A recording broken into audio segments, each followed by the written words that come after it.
My lords, my lady. Over the break, we've handed up a copy of the ICJ judgment, the purposes of commerce judgment. Just for reference, the relevant paragraph is 66 on page 243.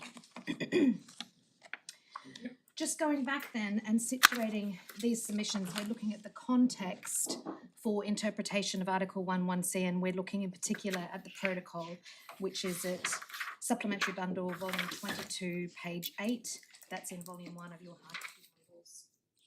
And the Czech Republic places particular emphasis on this, although we agree with Mr. Justice Foxton that it is neutral as to whether legal or de facto control is sufficient.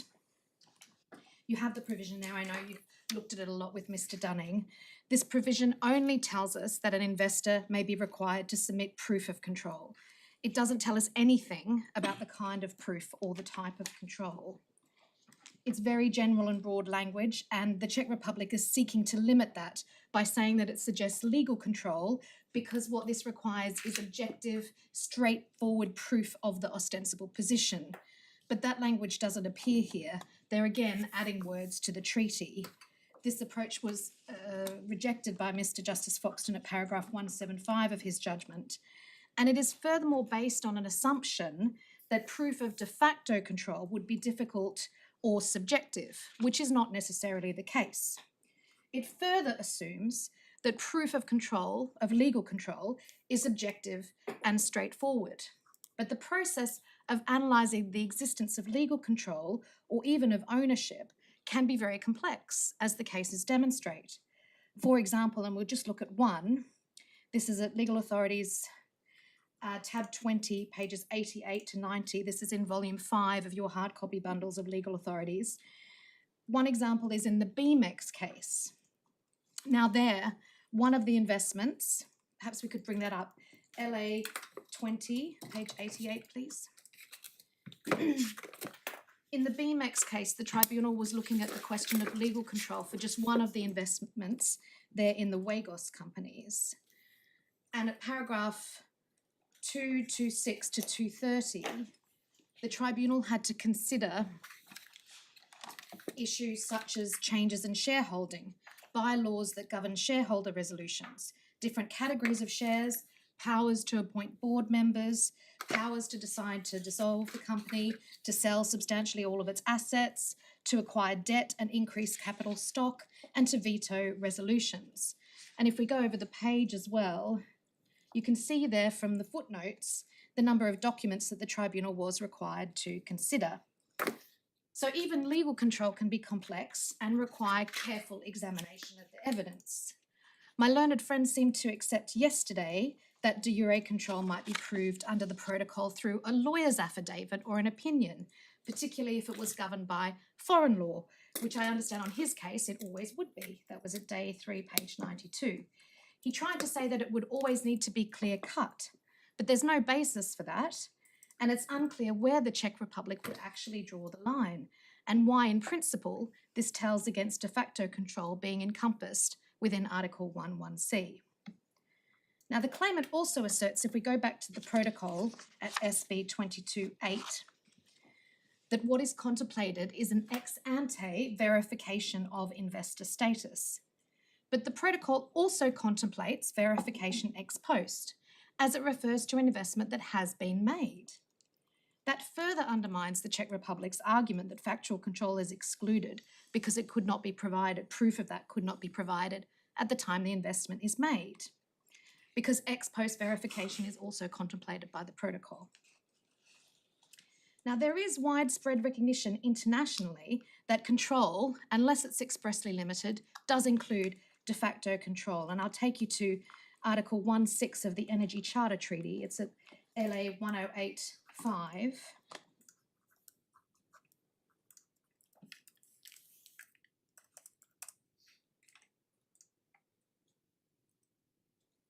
Over the page, you see there, over the page again, apologies. You see there a definition of investment, and it is defined to include every kind of asset owned or controlled directly or indirectly by an investor. This is a definition of investment, not of the same kind of company definition we have, but you see the language there of controlled directly or indirectly. And then if we go, so when the parties concluded the Energy Charter Treaty, they also set out specific understandings of their common views as to the meaning of specific provisions. And there is an understanding with respect to this treaty. It appears immediately below. So if we go down the page a little more, at the bottom there, you see there the first sentence. For greater clarity as to whether an investment is made in the area, whether an investment made is controlled directly or indirectly by an investor. Control of an investment means control in fact, determined after an examination of the actual circumstances in each situation. And then we have various factors listed if we go over the page, including the ability to exercise substantial influence over management and operations, and the ability to exercise substantial influence over the selection of members of the board of directors. Where there is a doubt as to whether an investor controls an investment, an investor claiming such control has the burden of proof. Now, the tribunal in Thunderbird Gaming, which will... what do we get from this, other than that there is a treaty in which what was meant by control was spelled out? Well, apart from that, my lord, I appreciate that the point is limited. My learned friend took you to some other Swiss treaties and was asked the same question earlier in the week. Tribunals have found that this provision does assist them to interpret provisions like our Article 11C, and we'll see that that was the case for the tribunal in Thunderbird Gaming. They found that this did shed light on what control meant in NAFTA, even though none of the parties to NAFTA are party to the Energy Charter Treaty. The other point to make is that the Czech Republic and Switzerland are parties to the ECT. The ECT was concluded in December 1994, and Switzerland signed it that year, and the Czech Republic signed it the following year. So that was only 4 or 5 years after they concluded the BIT with the protocol referring to proof of control. And neither of them seems to have raised any issue about the ECT covering control in fact, and neither of them seems to have raised any issue about the investor claiming control has to discharge the burden of proof to say that was all too complicated.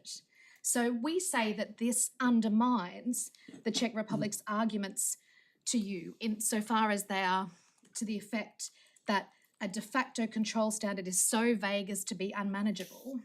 So and also, what part of the Vienna Convention does that come under, using that as a guide to interpretation of the BIT? Is it 31(3)(b), subsequent practice in the application of the treaty, which establishes the agreement of the parties regarding its interpretation? It is not, because this is not subsequent practice insofar as concerns the application of this BIT. Or is it a guide to the interpretation of the BIT? Other treaties are commonly taken into account by tribunals and by the ICJ. Looking at comparative provisions in similar treaties is something they engage in, normally with reference to the rule in Article 32, supplementary materials. Because treaty practice, in the same way that you have a model BIT that might provide you with some insight into where departures have been taken and what intention might have been taken from departing from typical clauses, other treaties may shed light on it. I appreciate it's a limited point. It's a very different situation. I mean, the supplementary provisions are supposed to be there if you've got an ambiguity. It seems rather odd, I'm not questioning that arbitral tribunals do it, to argue from the fact that the parties to one treaty have specifically spelled out certain provisions relating to control, that you can interpret a treaty which doesn't do so in a particular way. My lady, I agree that the point will only take us so far, but the point I want to make is not that this interpretation should determine how you should interpret Article 11C in this treaty. But the Czech Republic says, in our treaty, we have a provision that just says control, and we have a protocol that says you have to prove that control. In the ECT, the Czech Republic and Switzerland are party to the ECT. The ECT says you have control, it means control in fact, and if you are asserting control in fact, you have the burden of proof. Now, the Czech Republic says that is an unmanageable standard, but when the Czech Republic and Switzerland signed up to the ECT, they didn't consider that to be an unmanageable standard. Also, the They might objective have, for all we know, they might have thought, well, it's a pity they've done that, but we'll live with it because we like the other provisions of the treaty. I mean, we just don't know, do we? Well, I agree. We cannot know, we cannot have insight into the subjective intentions, and nor are those particular intentions of the people who negotiated it relevant to the exercise before you. I'm not saying that this point takes me all the way, but I do think that it does undermine the point that's made against me on the other side. It is said that, How many parties are there to the ECT? I think there are 17 or 18. I'll have to check the numbers. It is a multilateral treaty, it's not a bilateral treaty. But it is said against me that this proof of control tells against de facto control. And here you have, I appreciate it's different language, but it says an investor claiming such control has the burden of proof. And that was, so I think it does counter that point that's made against me. The other... How, in our case, do you deal with the example given by Mr. Dunning of somebody who wants to get recognised as an investor before they've even made the investment, and they're starting up a new company which isn't actually doing anything yet and won't do until it makes the investment, if it does. So if it's a question of de facto control, there are no de facto facts to demonstrate. That was one of the points that he made by reference to the wording of our protocol. Are you coming to that, or well, if not, I mean, perhaps I you could think tell us? it was one of the points that he made.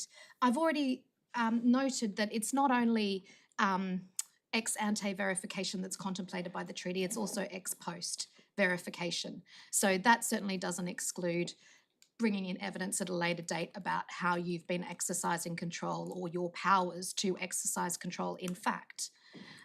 It may be that those powers can be proved by reference to explaining, in the same way that one would explain through a lawyer's affidavit, the sort of complexities that we were talking about with respect to de jure control, about how those powers are going to work in relation to the investment. So I don't think it totally excludes the possibility of ex ante factual control being proved. But I would just note that we're having quite a lot of discussion about the protocol. There's no suggestion, and there could never be any suggestion, that the protocol was ever invoked by the Czech Republic in this case. And there's no evidence, in fact, that it's ever been invoked in practice in respect of any investment in the Czech Republic. Presumably, if there were practice of the Czech Republic that supported its position, where it had had investors writing to it to say, this is my proof of legal control, and they responded to say, well, we recognise that, then we might have seen some of that at trial, but we didn't. There's absolutely no evidence of that. And I would say as well, there's no indication in the treaty of what the consequences of recognition under the protocol were. And my lords and my lady had an exchange with my learned friend about that. To my mind, it's entirely unclear. Does recognition mean that the state could never challenge jurisdiction if an investor commences arbitration? My learned friend appeared not to answer Lord Justice Popplewell's question about whether it would give rise to some estoppel binding on the state. It's the Czech Republic's case that this protocol gives the investor certainty. Certainty as to what? That at some moment in time your investment is recognised? But what are the implications for any future right to claim? It's entirely unclear. So in terms of feeding back into that objective of certainty and predictability, and that necessarily excluding interpreting Article 1(1)(c) factual control, there's quite a lot of leaps in the reasoning there. What do you say the purpose of the clause is? Well, The effect of recognition. it gives the Czech Republic a power to ask an investor to prove its control. I have no idea. So you aren't able to offer any No, and purpose I to do this? not. I do not know whether it's been. I do not know of a case in which it's been used in practice. There have been 2 investment treaty arbitrations under this exact treaty, which has this protocol. and no issues around the protocol have ever been raised. So, but in terms of what the protocol doesn't say is that you qualify to bring an arbitration if you've been recognised. That would be certainty. Or the state then will not dispute jurisdiction of an investment tribunal if your investment is recognised under this provision. It doesn't say that. What are you recognised as? Well, it says you're recognised as an investor within Article 11C. Let's go back to it. It is SB 22(8).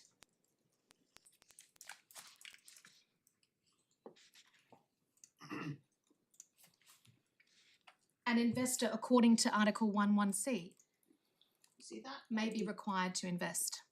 This is a See, but translation. That only makes sense in terms of having any sort of consequences under the treaty. If the status of a person as an investor has meaning from the moment that they become an investor in an investment which qualifies. And so if your side are right that it's not a jurisdictional issue but a substantive issue, whether you cease to be an investor at the time of the arbitration, I can see that this actually potentially has some force, because then you've got a calling for proof, an acceptance of the proof that they are investors, and potentially an argument that it would be contrary to the interests of good faith to then renege on that. There would be an argument. I think if one had a letter from the Czech Republic under the protocol saying we have recognised you as an investor according to Article 11C, that would certainly be something that could be used in investment arbitration to counter against jurisdictional objections. But there's no evidence that that's how the Czech Republic sees it.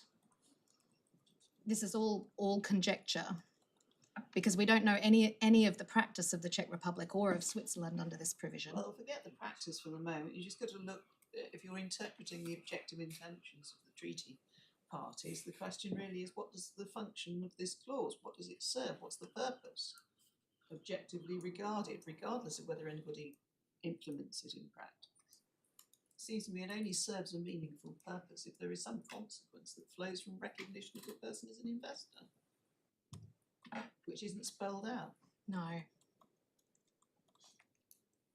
Well, that is the Czech Republic's case, I suppose, that there is some consequence and that therefore it gives some meaning or some effect to the object of providing some certainty to investors. But we say the position is entirely unclear.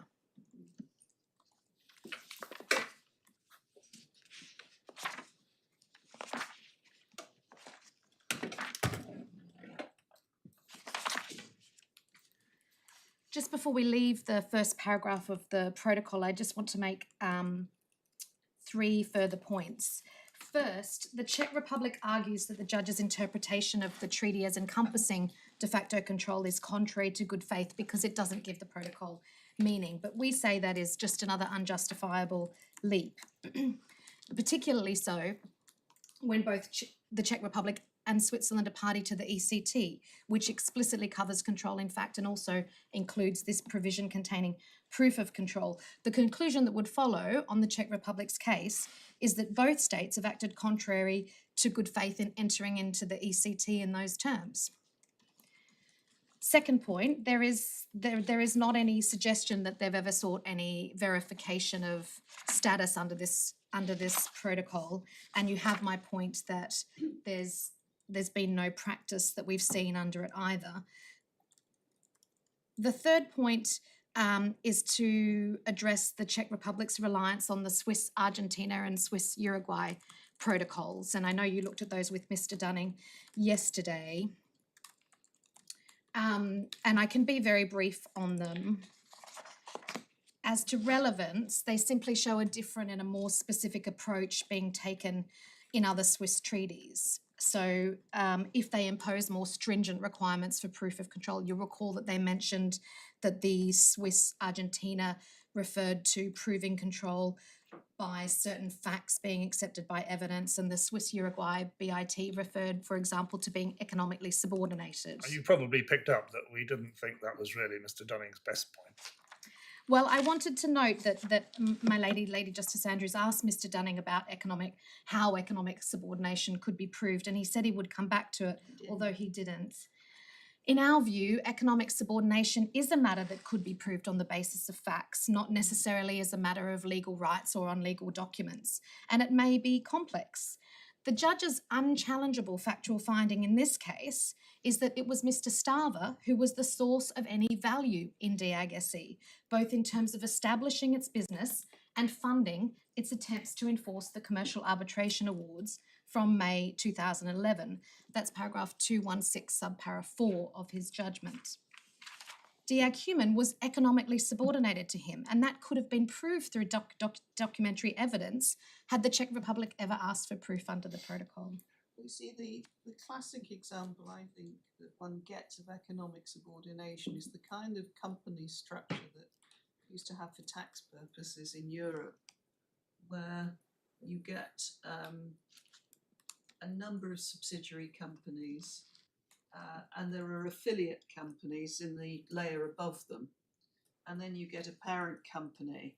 The parent company may not be an absolute direct parent of all of the subsidiaries. It may be a direct parent of the affiliates, but that is the treasury company. And that is the company which is providing the seed corn capital from which all of the other companies are operating. Now, it may well be that legally you can't go straight up the chain in the way that we've been discussing this morning, but you could show de facto that that is the company which controls the purse strings through which the subsidiary companies are actually operating and investing. And if that's the case, then de facto is different from de jure, and it does show control. Well, we say that under that sort of treaty, which of course is not this treaty. Yes. But taken together with the ECT, I think it does give a fuller picture of what approach the treaty parties may have been taking in this treaty. They didn't specify in the protocol, like they did in some of the other protocols. I think the Swiss-Argentina protocol was the one that Mr. Dunning highlighted, that it may be proved by showing ownership or voting rights. But what it comes down to is this: you might get a treaty which says, here are examples of how you can show control, and they give a whole lot of legal control examples. There could be a treaty that says control means legal control. There could be a treaty that says control can also embrace factual control, or will embrace factual control, and you can have a treaty which is silent. Now, our treaty here is silent on the question of control. What it shows is that there isn't a uniform application of what is meant by control in international law or international treaties. You've got to go back to what do the parties intend. Well, I agree with that, my lady. I would just make 2 points. One is that they both relate to arguments that the Czech Republic makes. The Czech Republic says that the de facto standard is so vague to be unmanageable, and so they could not have meant to encompass de facto control in this treaty. That is completely undermined by the fact that we have these other treaties, including a treaty that the Czech Republic and Switzerland are party to, which actually provides that exact same thing. The same point can be made about the Czech Republic's reliance on the preamble, the objective of stimulating investment, and that requires certainty and predictability that would not be served by an interpretation of Article 1.1c that encompasses de facto control, because of course you have these other treaties which precisely and expressly provide for that. That is the extent to which we rely on them. Unless there are further questions on the protocol, I'll move on to Articles 1.1a and b, which the Czech Republic also rely on as context. They argue that these provisions show us that they require a strong connection to the home state. Perhaps we should turn up the treaty again. It's Supplementary Bundle 22, page 2.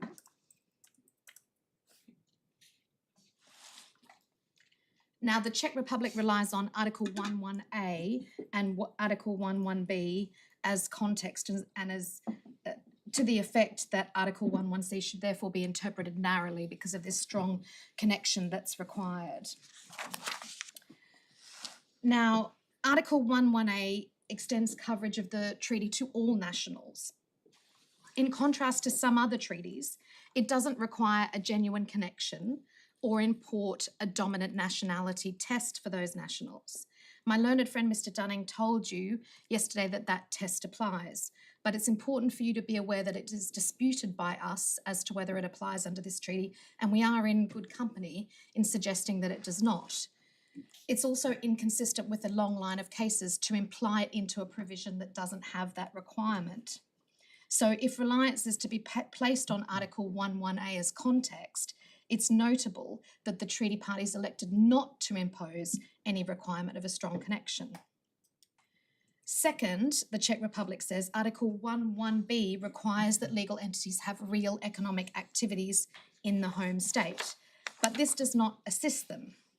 First, the Czech Republic tried and failed before an investment tribunal to argue that the connection requirement in Article 11B should be imported into Article 11C. That was in the Pawlowski Award, which is LA 88. I won't turn it up, but the headline point is that the tribunal rejected that argument.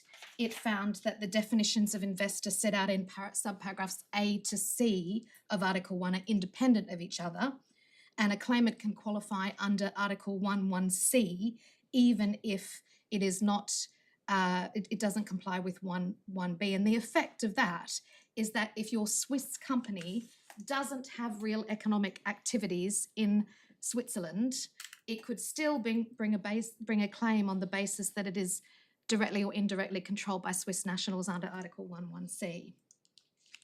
The Czech Republic's argument here is a slightly different version of the argument that it lost in Pawlowski, but it's effectively trying to import the restrictive approach in 11B into 11C. So it is trying to do that by under a different guise. And it's worth noting as well that no tribunal has found that the restrictive requirement under Article 11B leads to the conclusion that Article 11C doesn't carry its ordinary meaning of de facto control. The 1996 Swiss Zimbabwe BIT was considered in von Pesselt. It's a case that we'll come on to discuss, but it provides in materially similar terms to our treaty that there is a seat requirement for legal entities under 11B, but it didn't import a connection requirement into the national limbs on the same way, and the tribunal held that the de facto control was covered under that treaty. That's all I wanted to say about Articles 11A and B. I want to come on to discuss the Czech Republic's reliance on what it describes as the common commitment to a reasonable degree of certainty and predictability, and we have discussed this to some extent already. My first point is that the terms of certainty and predictability, they obviously don't appear anywhere in the treaty. The Czech Republic suggests there's somehow to be derived from the scheme of Article 1.1 and the protocol, and also that they might be encompassed in favourable conditions to stimulating investment or favourable conditions for investment within the preamble, or by the reference to economic prosperity. This is really the Czech Republic trying to put words into the treaty that are not there, and our primary position is that an objective of certainty and predictability is contrived and isn't certainly of any relevance to interpretation of Article 1.1c. Sorry, are you saying that certainty and predictability are not objectives of the parties? I mean, I take the point that you're saying that their interpretation does not give certainty or predictability, but would you accept that if we concluded that one or other side's construction did provide certainty or predictability, or greater certainty and predictability, that would be a relevant factor to take into account in deciding which is correct? Well, ordinarily, if one is considering an object and purpose of the treaty that has an influence on your interpretation of that treaty, you have to ground it somewhere in the words of the treaty. In our view, of course, for lawyers, certainty and predictability are always our objectives. Well, no, lawyers only think they're important because they're under the impression that's what commercial people want. Well, I'm afraid sometimes diplomatic negotiations proceed a little bit differently to commercial negotiations, and that's how you end up with some of these provisions that might look quite unfamiliar in a commercial context or even perhaps irrational, but which can form the basis of quite a lot of extensive jurisprudence in the investment treaty world. So your case is that the achievement of certainty, where that is possible, is not a relevant consideration for interpretation. Our position is that there is no basis on which to say that the object and purpose of this treaty is certainty and predictability. We have, of course, an alternative case if you consider that that is relevant. And it is, as my lord indicated, that the outcome that the Czech Republic is arguing for does not necessarily give that certainty and predictability in comparison to the outcome on a de facto case. But in terms of deriving the object and purpose from the treaty of certainty and predictability, we see that as a very long bow to draw on the basis of the words of the treaty. Right, thank you very much. But even if you do conclude that certainty and predictability are an object and purpose of this treaty, in our view, there's no reason why a control test, why a factual control test should be viewed as inconsistent with that. There are various areas of the law, from sanctions to trusts, where control tests are routinely provided for and applied. And to use Mr. Justice Foxton words, particular rules require putting substance before form.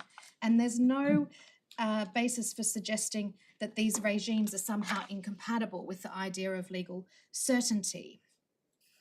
My learned friend relied in this respect on the award in Aguas del Tunari, the ADT award, where it was suggested that an object of stimulating investment would not be served in the particular circumstances where an investor who was a 100% owner and exercised 100% of the voting rights had to also demonstrate factual control.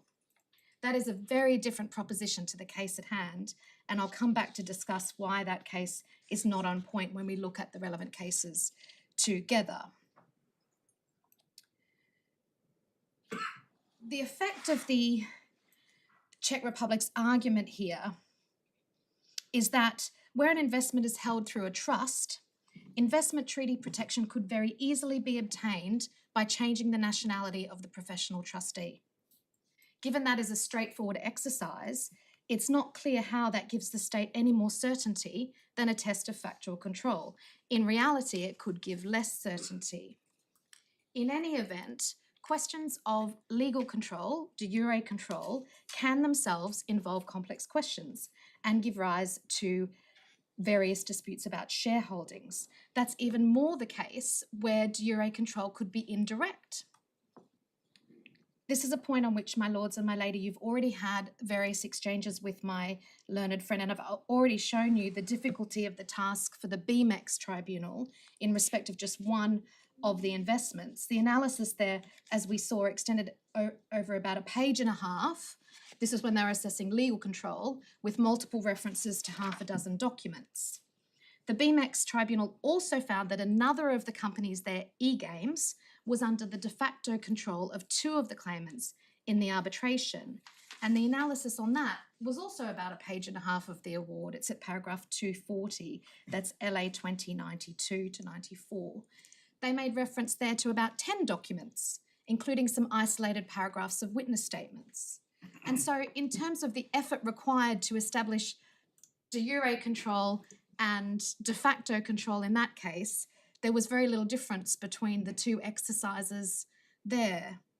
Mr. Dunning accepted that legal control could be demonstrated by a lawyer's affidavit, so a very similar process than the tribunal went through in BMEX when they were looking at factual control through witness evidence. So it's very difficult to see how interpreting the treaty such that de facto control can be sufficient undermines any objective of certainty and predictability. Some de jure cases will be complicated. There could be a contention that a person obtained a shareholding that's vitiated or void ab initio, or there could be questions about construction, about whether a person has validly exercised call and put options. There may be issues of company law as to whether shares were validly issued and what articles of association mean. In contrast, some de facto cases will be very simple.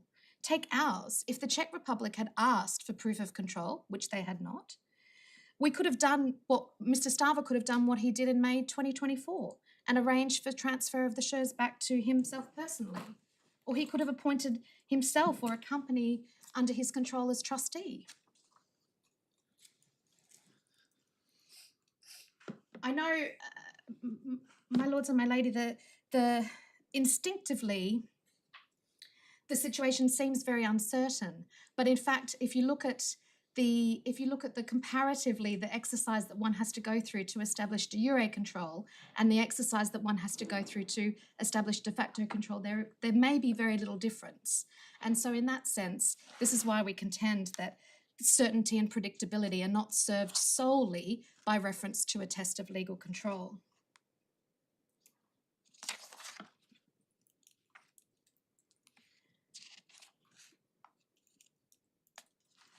I've already addressed you on the Czech Republic's arguments about verification having to be ex ante, and that being contrary to the language of the protocol. And I just wanted to mention further that, you know, obviously it's not the case that there is always complete visibility on the part of the state about who may be a qualifying investor under a bilateral investment treaty. Conceptually, it may be very difficult to see why states would have entered into treaties which make this open and undefined offer of protection and offer of arbitration when you are looking at this from the lens of contractual relationships or from the perspective of commercial law. The reality is the class of people that might qualify under an investment treaty, including under provisions of Article 1(1)(c), it will not always be possible to identify them.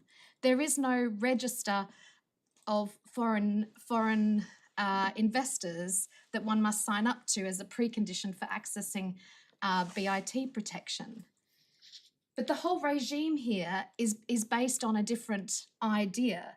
What states are doing in entering into these treaties is making an offer to people and to companies to invest in their countries.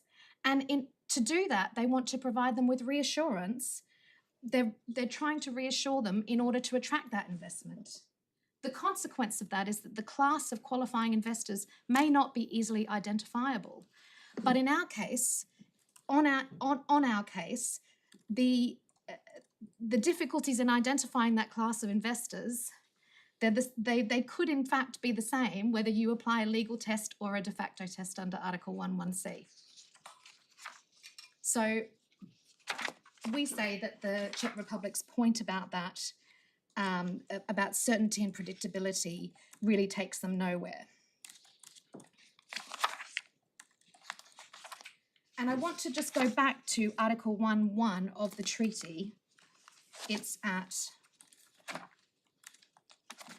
SB 22(2), and just dig down a little bit more on how factual matters may actually be relevant to all these categories of potential investors.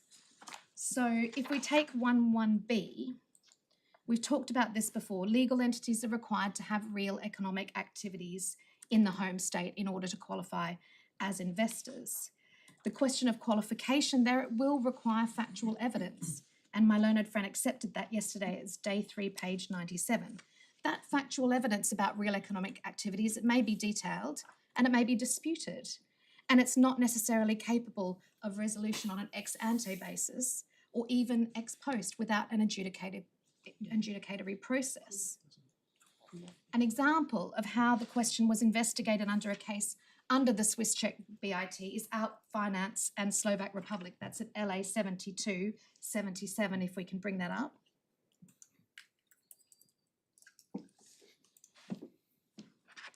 I don't think this is in your hard copy bundle, but I have hard copies if you would like them. We could see it on the screen and you could decide if you wanted to. Yes. So if we go to paragraph 219, we see there that the tribunal is dealing with the question of real economic activities whether the claimant had real economic activities in Switzerland. And then if we go over the page to paragraph 220 at the top, it indicates that the claimant had belatedly produced a letter from its director, which the tribunal didn't find persuasive, and suggested that it might breach confidentiality to disclose about its economic activities. And then in 221, the tribunal indicated some evidence which could have been provided: a list of contacts, redacted samples of contracts, witness evidence from clients, banks or public officers. Now, none of this was provided in this case, but this demonstrates the kind of factual inquiry that can be required to demonstrate qualification on the basis of real economic activities. It's the same kind of factual inquiry that could be required for de facto control. So Likewise. what do we get from this case? Just wondering whether we do need it. That there is, if the question of real economic activities comes up, you've got to prove it by evidence, and that's a factual inquiry. And on the facts of this case, the tribunal wasn't satisfied.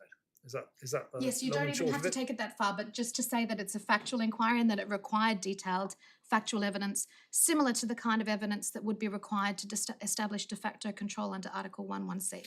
It's simply by way of example. Okay, well, I don't know that we need to have a case cited for that. But there you go. If we go back to the treaty, one, which is SB 22, yes, 11A. Now, the Czech Republic has repeatedly argued that only natural persons whose dominant and effective nationality qualify under Article 11A, and that the question of treaty nationality is not the mere holding of a passport, but involves a substantive question of PIL and a factual question about whether the person satisfies the test. While we don't agree that Article 11A requires a showing of dominant or effective nationality, it's the Czech Republic's case that qualification under that subparagraph of Article 1 would also require a detailed factual inquiry, the same kind of processes you would have to undergo in order to determine de facto control under Article 11C. And I don't need to take you to this. I can show you. So if they were right, it would require a factual inquiry, but as they are wrong, it doesn't. Well, in our case, it doesn't. But I mean, that's where we are in this court, isn't it? Well, it hasn't been decided that it doesn't. It's our position that it doesn't. They're barred from making an objection on the basis of dominant and effective nationality. But there is a dispute between the parties in principle as to whether or not that applies. Well, in what forum is that going to be decided? It's not, because it's barred by Section 73. Not quite. So. They could still, you said they could still maintain that position. Well, they missed it in another case, and Mr. Dunning told you that was the position yesterday. But this is simply to say that the Czech Republic's case is that de facto control is all too complicated to be encompassed within 11C because it requires a detailed factual inquiry. And I'm simply pointing out that if you look at Article 11B, we agree that real economic activities is a requirement. That requires a detailed factual inquiry. The Czech Republic argues that Article 11A also would require a detailed factual inquiry.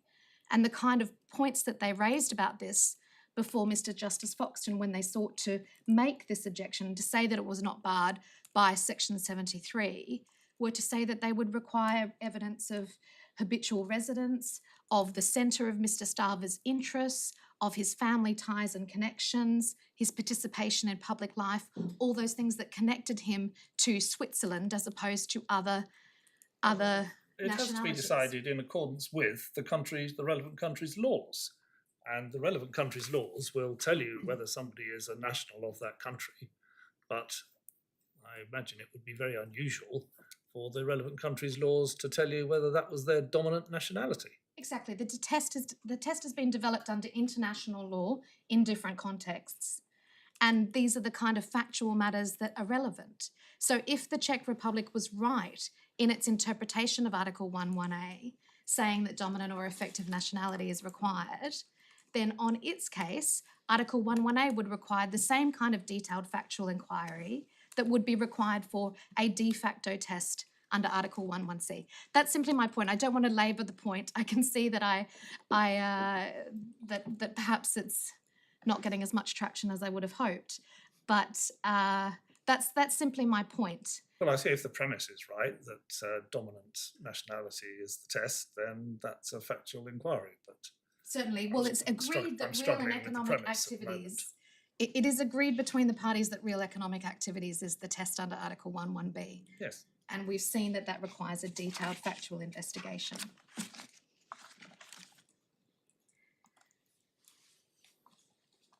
My lords, my ladies, I'm turning now to the investment treaty jurisprudence. And one issue that the Czech Republic glosses over to a large degree is the fact that the weight of authority of investment tribunals is to the effect that provisions like Article 11C encompass de facto control. Many of these awards were relied upon by the Czech Republic at first instance, but it now says that they are irrelevant. And in our view, they are relevant. They're not binding on you, but they provide a very useful indication of what other tribunals addressing the question of what control means under international treaties considered the ordinary meaning of control to be. There is, of course, not a case like ours. There is not a case that mirrors our facts. I'm afraid that would make the task too easy, but they do make statements of principle, and they do provide guidance as to the interpretation of the requirement of control in Article 11C. Mr. Jennings showed you his short table of cases in the supplementary bundle, and just for completeness, I just want to mention that we also produced a summary table of cases below. You find it at supplementary bundle tab 44.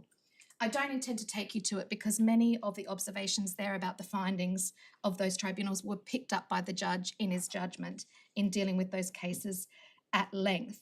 But in case you're inclined to look at the Czech Republic's table, you might as well look at ours.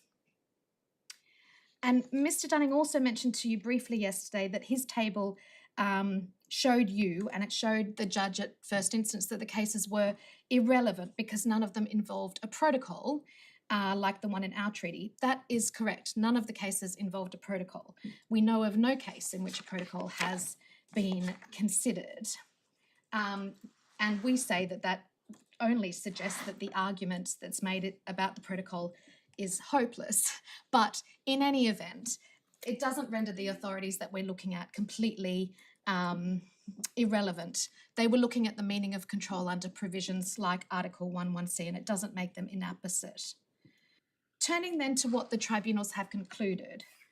4 investment tribunals have explicitly confirmed that control encompasses de facto control.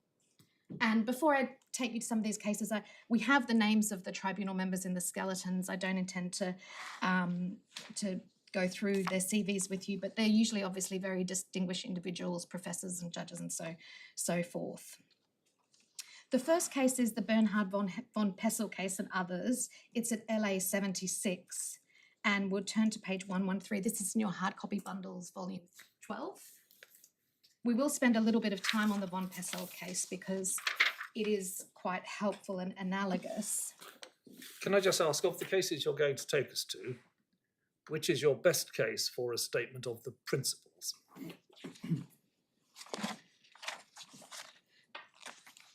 I believe it's the von Pessel case. Yep.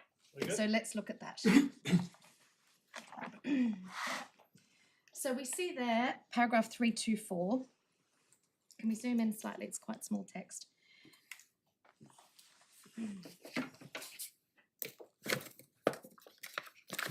So important it has a whole volume to itself.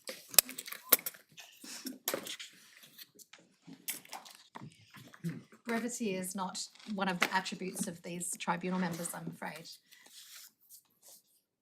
So 324, and you see in the last line there, the conclusion there, control of a company may be factual or effective de facto as well as legal.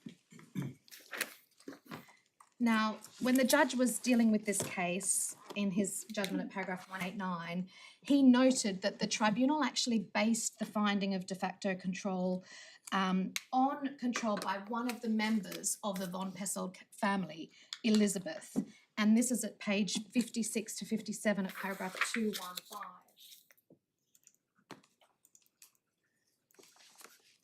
Sorry, it's page 82 of this award. 215.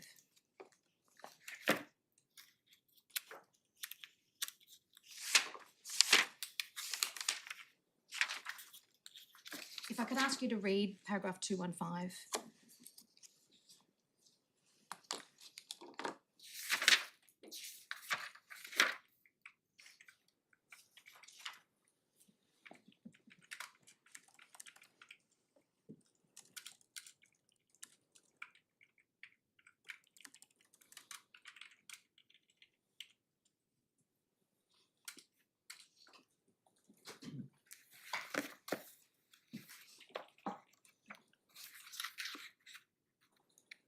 Can we just see what is the treaty provision that they are Yes, of interpreting? course. It is the Swiss Zimbabwe, well, in this paragraph, the tribunal is looking at Article 25(2)(b) of the ICSID Convention. And then there was also a provision for control in the Swiss Zimbabwe BIT. And perhaps perhaps I can take you through those provisions a bit more step by step. So So- page 69 has the exit. Paragraph 79, page 69, I think, has Article 25. Yes, and so if we go back to paragraph 206 on page 79 of Opus.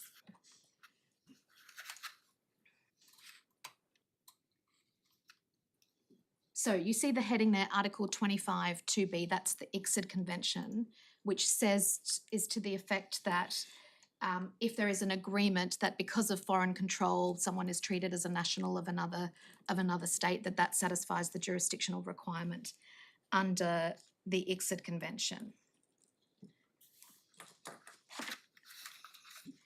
Now, the argument about Article 25(2)(b) is then dealt with at paragraph 215 on Opus page 82. This is setting out the parties' positions, and then you have the tribunal's analysis there. So this paragraph is directed to the analysis of the requirement in Article 25(2)(b) of the ICSID Convention.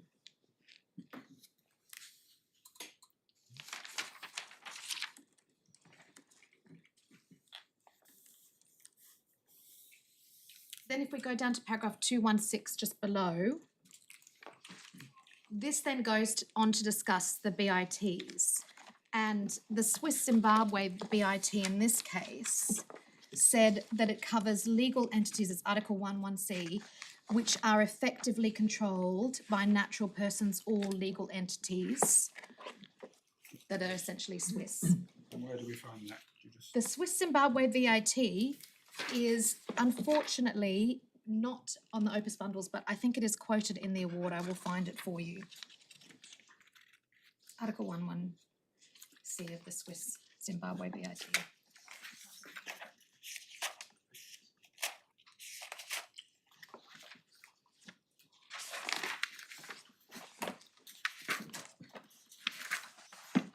It is materially identical to the Swiss Argentina BIT, which we do have, but not the Swiss Zimbabwe one.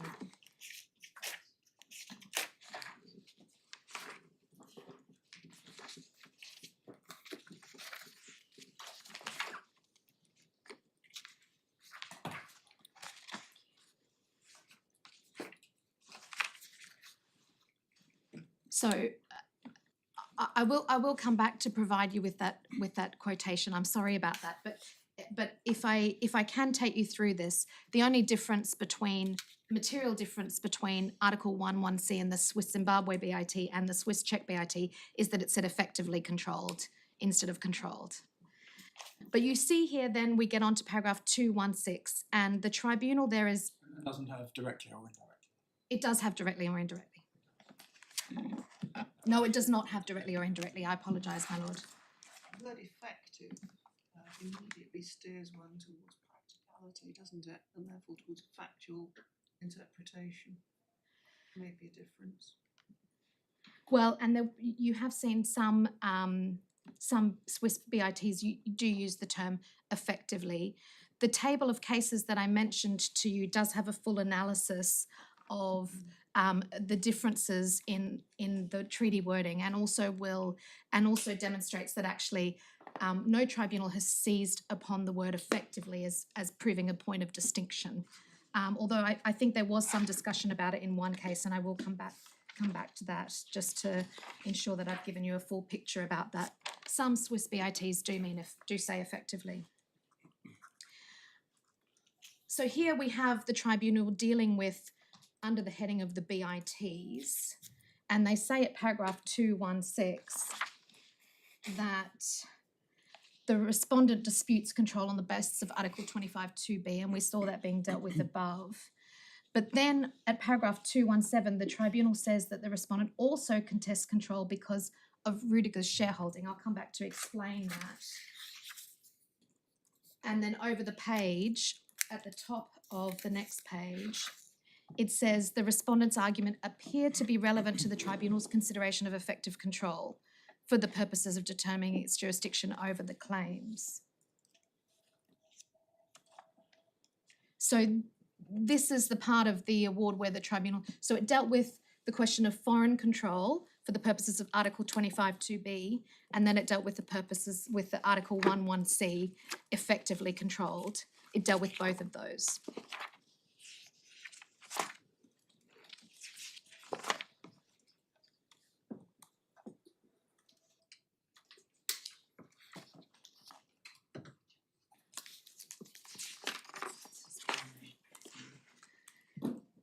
I want to take you back to the facts of this case are very complex, and there were several different structures and companies at issues there, but the most relevant for our purposes is the border timber proceedings, which is what these paragraphs are dealing with.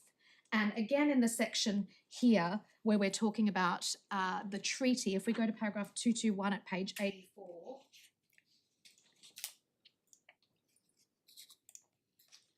the tribunal's describing there, if you scroll up slightly, you see that it says claimant's position.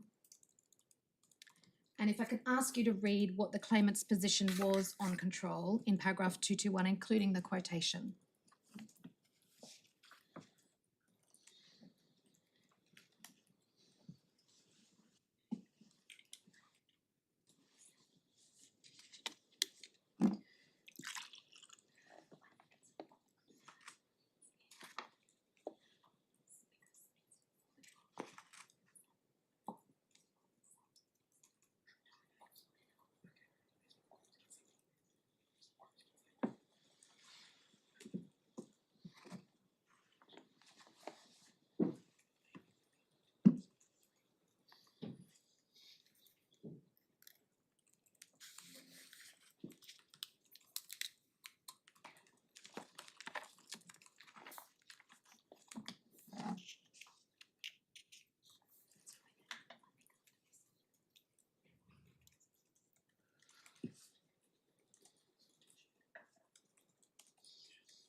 So if I could just do a little bit of unpacking here. You have factual control that was asserted for Elizabeth, the mother who was Swiss. And it's said that that is because she is the source of the family's wealth and because the family acknowledges that she is in overall control. And similar evidence here was given by Mr. Staver's daughter Dagmar that it's his decision and his money. So Elizabeth and her children, the children didn't claim control, but they said that their mother was controlling. They owned some 48% of the shares. So even together, they didn't have a majority, although they could block special resolutions. But the tribunal accepted the evidence. This is the claimant's position, but we'll come on to show you that the tribunal accepted it, that the Swiss family members vote their 48.36% interest in border as a block led by Elizabeth. So together they had the power to block special resolutions. There are 2 points I wanted to take from this. One is that it's talking about influence as a result of the mother being the source of wealth. But more critically, this wasn't the result of any formal arrangement. There was no shareholders agreement or no legal right for Elizabeth to direct how her children exercised their votes on the shares. But the tribunal accepted the evidence that she did that. Then we have the husband. The husband was German, not Swiss. So Rüdiger, the husband German, always voted his 38.13% in the same manner as the Swiss family members. Again, not a legal arrangement, just simply a family arrangement. And the tribunal found that this met the test of control under the treaty. That really does answer my Lady Justice Andrews' example as discussed with my learned friend yesterday. I'm not sure this is, because the punchline, when you get there, is in 226. We dismiss, the last three lines, dismiss the respondent's assertion that only theoretical control can be made out. Effective control, both factual and legal. So Can you go to they seem to 226, please? reach the conclusion that effective legal control is demonstrated.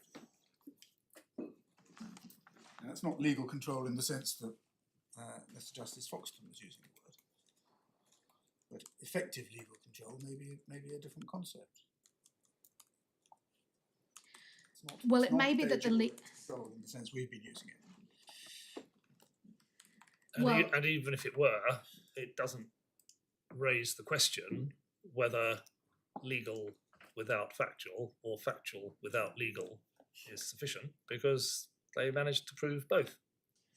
I mean, are there any of these cases in which it was decided by a tribunal that factual without legal was enough? Well, there is no case that we know of where the tribunal has upheld de facto control where there was not some legal interest that the claimant also had. But there is also no case, there have been cases where de facto control has been found to be sufficient without relying on a legal right. And perhaps it would be helpful for me to take you then to the summary of the cases. The summary in your supplemental, that one? Yes, exactly. It's at supplemental bundle page 45. It's a note on legal principles rather than the case summary.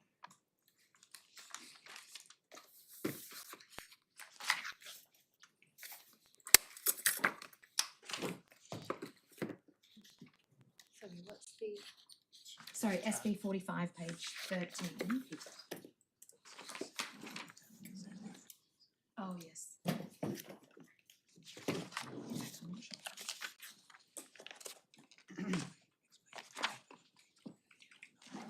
Yes.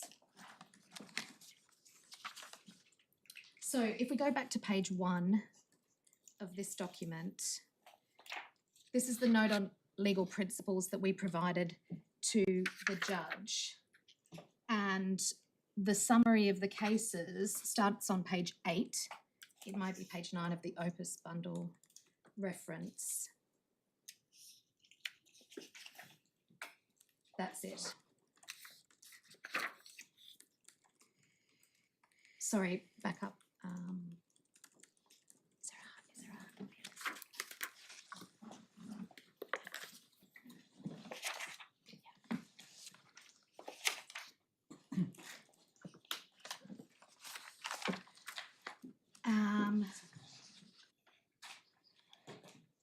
I don't think I've got the correct page. I apologise, my lords. I'm just waiting for a copy of the document to be provided to me.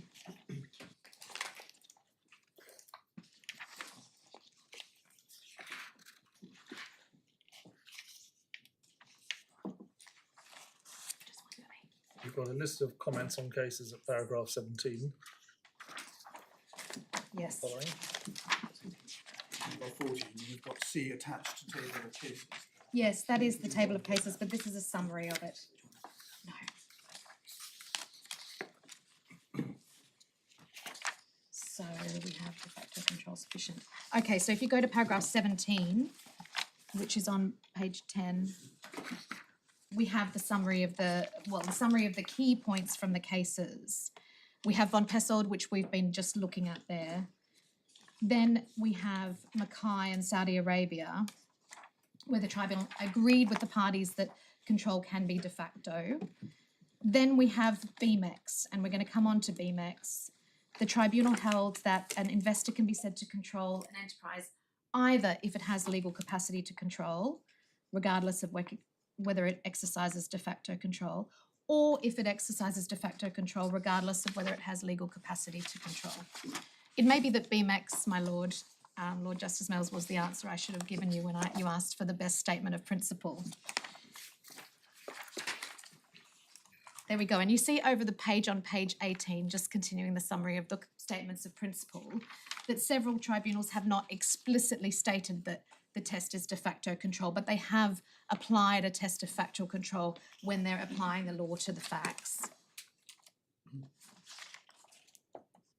And then you have various other points made there about control being distinct from control, etc.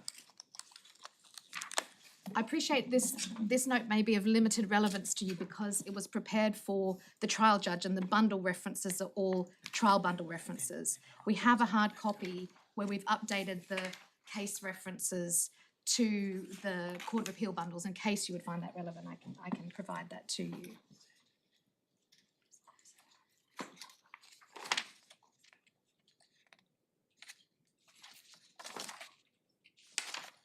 But yes, we have the statement of the BMEX tribunal is perhaps the clearest.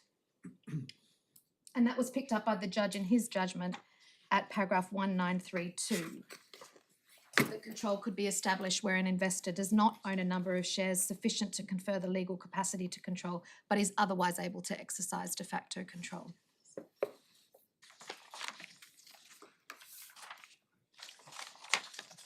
I'll just note while we're on this note that there is then a section on indicia of control from the cases. It starts at page 13. And what we have done there is to draw out from the cases a summary. This is paragraph 26. A summary of the kinds of matters that the tribunal found to be relevant to the question of whether there was de facto control in the circumstances of the case. So we have material or dominant influence over management and strategic decision making, etc., etc.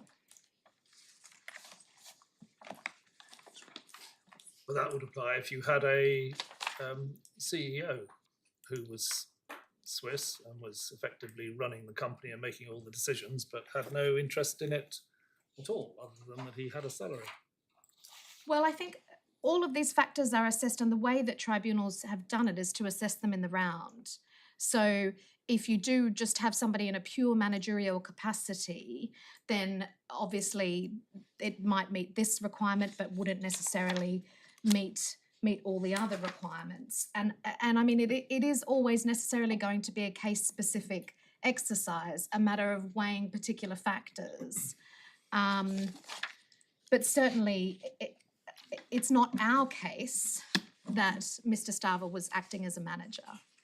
I mean, if you look at the factors that Mr. Riches mentioned to you, highlighted to you in opening, and that he'll go back to when it's his turn again, that when you look at all of those things taken together, it's the package really rather than one factor in isolation, and that's the way that it's been approached in the cases.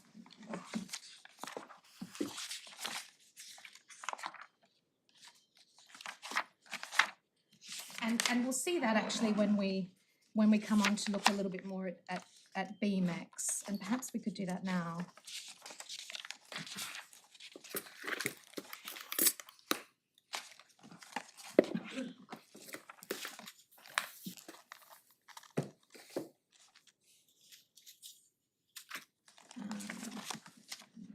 Actually, I'm not going to take you to BMEX now. I'm going to just indicate where those factors are highlighted in my list, which is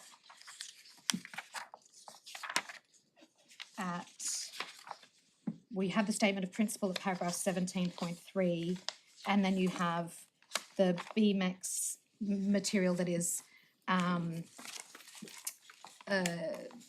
assimilated into the list that starts at paragraph 26.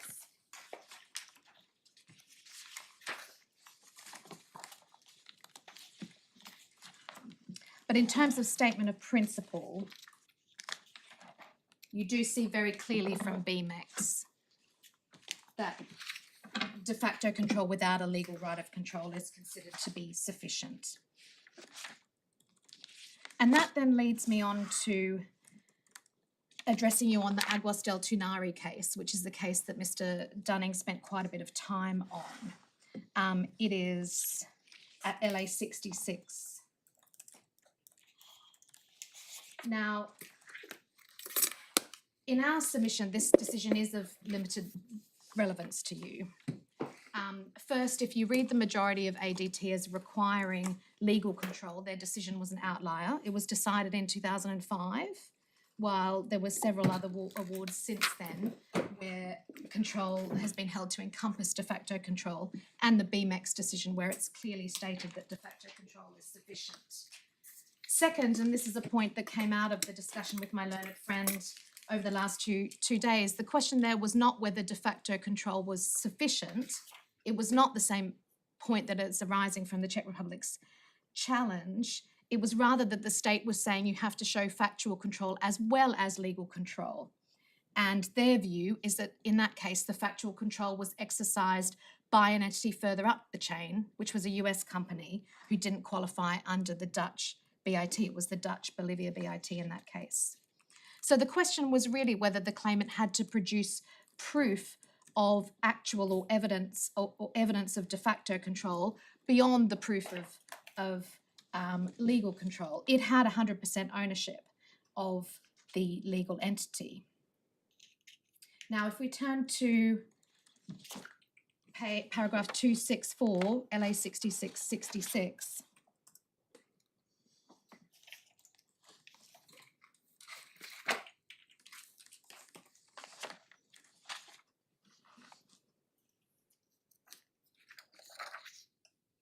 towards the bottom half there, in the tribunal's view, the BIT does not require actual day-to-day or ultimate control, and it is not charged with determining all forms that control may take. So in the circumstances where the Dutch nationals had 100% indirect ownership and 100% of the voting rights, the control requirement was satisfied on the basis of legal control.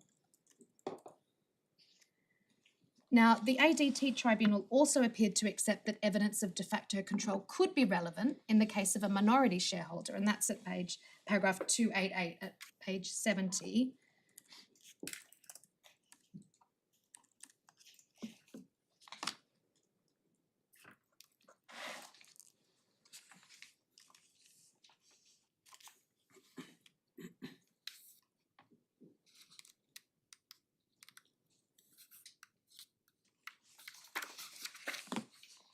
And this could be taken to suggest that the tribunal did not actually, the majority of the tribunal did not actually consider de facto control to be the wrong test as a matter of principle. Now, the ADT award, it was considered at some length by the BMEX tribunal in 2019. And if I can take you to that, it's LA 20, hard copy, volume 5, page 84.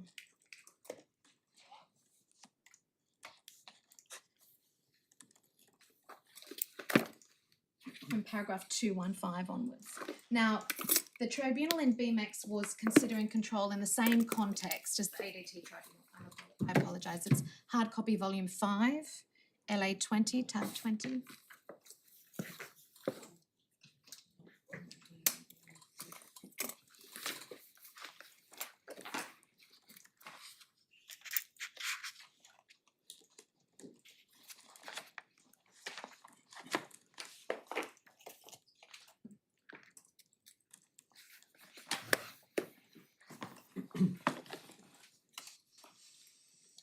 And I just invite you to read from paragraph 215 to 220, my lords, my lady.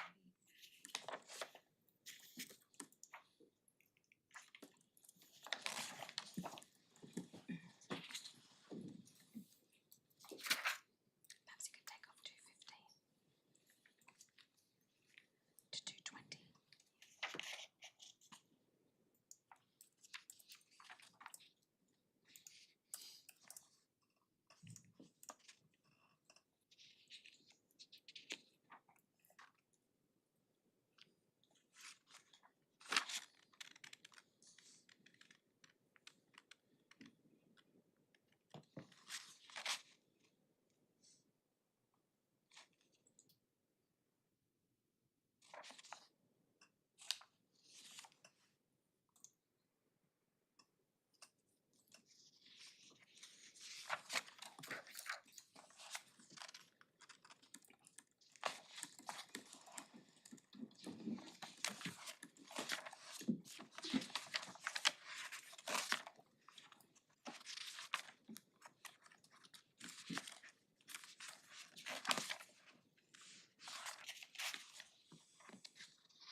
So you see there, and it's quite carefully reasoned analysis, which concluded that the ADT tribunal had left open the possibility of establishing control on the basis of de facto control.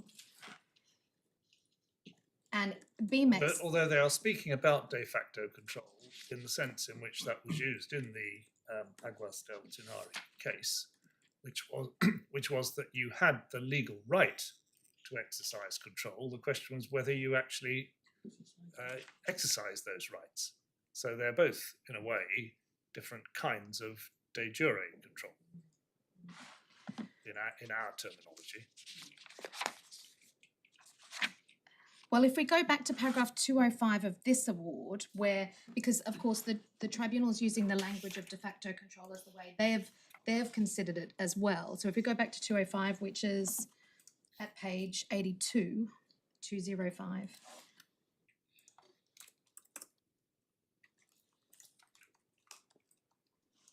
Sorry, that's the definition. Yes, so there we have... Little c. Sorry? Little c helps. Exactly. So we have, this is the tribunal saying our interpretation of control is that it can mean both legal capacity to control and de facto control. And so the provision of the treaty there, Article 1117 of NAFTA, applies whenever the investor, paragraph C, does not own a number of shares sufficient to confer legal capacity to control, but is otherwise able to exercise de facto control. That's the point that you rely on, isn't it? Yes. Do you agree as a general proposition with the last sentence of paragraph 220? 220, perhaps we could go back to it because I don't have the full case in front of me. It's on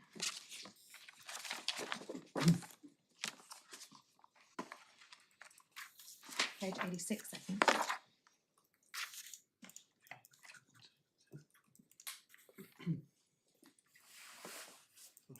Yes, so the Thunderbird Tribunal, and you'll see this in dealt with in the note, suggested that there was a heavier burden of proof, and the Aguas del Tinari Tribunal, the BMEX Tribunal, considered that ADT was expressing the same view about it being a more difficult evidentiary challenge. Now, as to whether we do agree that in some circumstances it will be a greater evidentiary challenge, we've discussed that establishing legal control can sometimes be burdensome as well. It all will depend on the circumstances. But typically and logically present a greater evidentiary challenge, I would accept that language. Okay, thank you.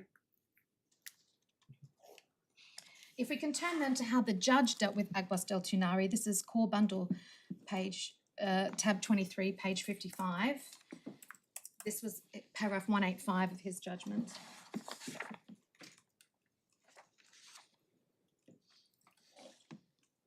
Of the judgment, core bundle 23. 23. Yes, exactly.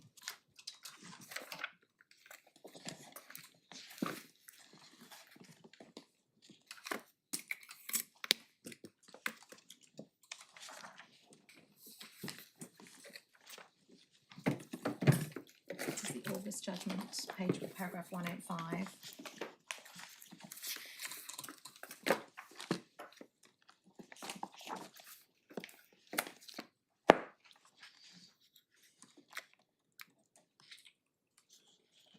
And then over the page, I think to 186 as well is where he's dealt with this. Yes.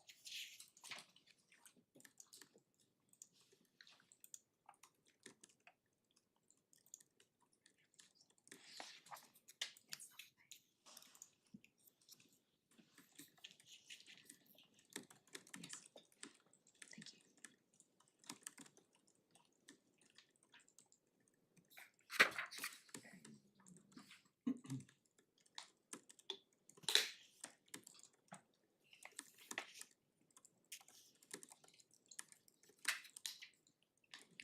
And you'll see that the discussion about paragraph 242, the puzzling paragraph. And my lords and my lady, you had an exchange with my learned friend about that yesterday. Despite the fact that Czech Republic commended the reasoning of this award to you in full, it did seem to acknowledge that maybe something was wrong here. The factual scenario that was underlying the award does indeed support the suggestion that it could have been about this company sandwiched in the middle. I think that was the point that my Lady Justice Andrew was making. But it doesn't really explain the confusion around the claimant company, which was the point that Mr. Justice Foxton was making, and really undermines the cogency of this reasoning. And as we've seen, that's not how the BMEX tribunal understood ADT to be. We see in paragraph 186 that the judge is acknowledging what he calls a forensically powerful point against a requirement of control, and he refers to it being vague.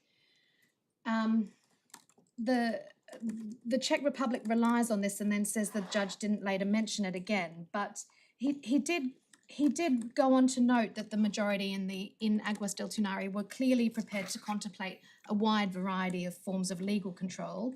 They didn't purport to define the concept exhaustively, and they appeared to accept that issues of factual control might be relevant where the alleged foreign controller had a minority shareholding, which would not ordinarily... Paragraph C of that particular paragraph. Exactly, of the 117 analysis. Although Article 1117 is looking at it, control in the context of the expression all control. So control was a separate category which was intended to apply in circumstances of ownership, whether we call that legal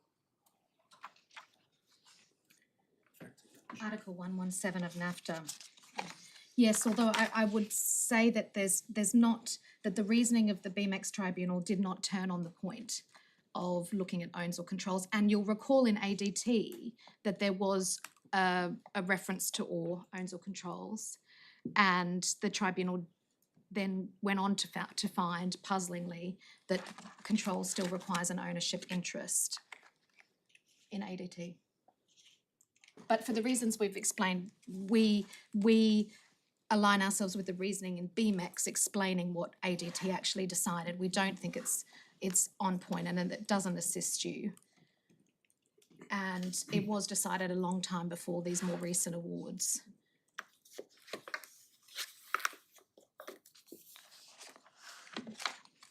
Now, I will just come on to discuss the UCOS case, which is another case that the Czech Republic relies on. In fact, one of the only two cases. It says it's the closest analogous award, and we don't agree. It's at LA 70 if you want to turn it up, but I will just go through the points relatively swiftly. First, the relevant shares in the claimant company, they were held in Guernsey Discretionary Trust. That's at paragraph 463, the third bullet. There are significant differences between these trusts and Liechtenstein Law Trusts, as Lord Hodge noted in Perry and Lopag Trust Reg, which is at LA 93, 12 to 13. Liechtenstein trust law is not closely modelled on English law. Secondly, as Mr. Justice Foxton also recognised, and this is at paragraph 187 of his judgment, the tribunal regarded the legal position under Guernsey law as determinative. It was a very narrow question of Guernsey trust law. And critically, this is at paragraph 535, the tribunal concluded that de facto control by a protector on the facts of that case would put into question the validity of the very concept of trusts. This is the point that Mr. Richards flagged to you this morning. Whereas in our case, if you look at Mr. Justice Foxton's judgment, paragraph 218, the judge's decision did not involve any disregarding of the valid and effective trusts, and that's a matter that Mr. Richards will return to. Two more points about UCOS. The tribunal appears to have excluded certain evidence from the record about how the trusts operated in facts. That's clear from paragraph 503, and there appears to have been no argument that any hypothetical breach by the protector in that case could have been ratified. And finally, this question of interpretation of Article 17 of the ECT, which is a denial of benefits provision, not a jurisdictional provision. It was obiter because the tribunal had already concluded that Russia had not exercised any right to deny benefits on the basis of foreign control. That's at paragraph 500.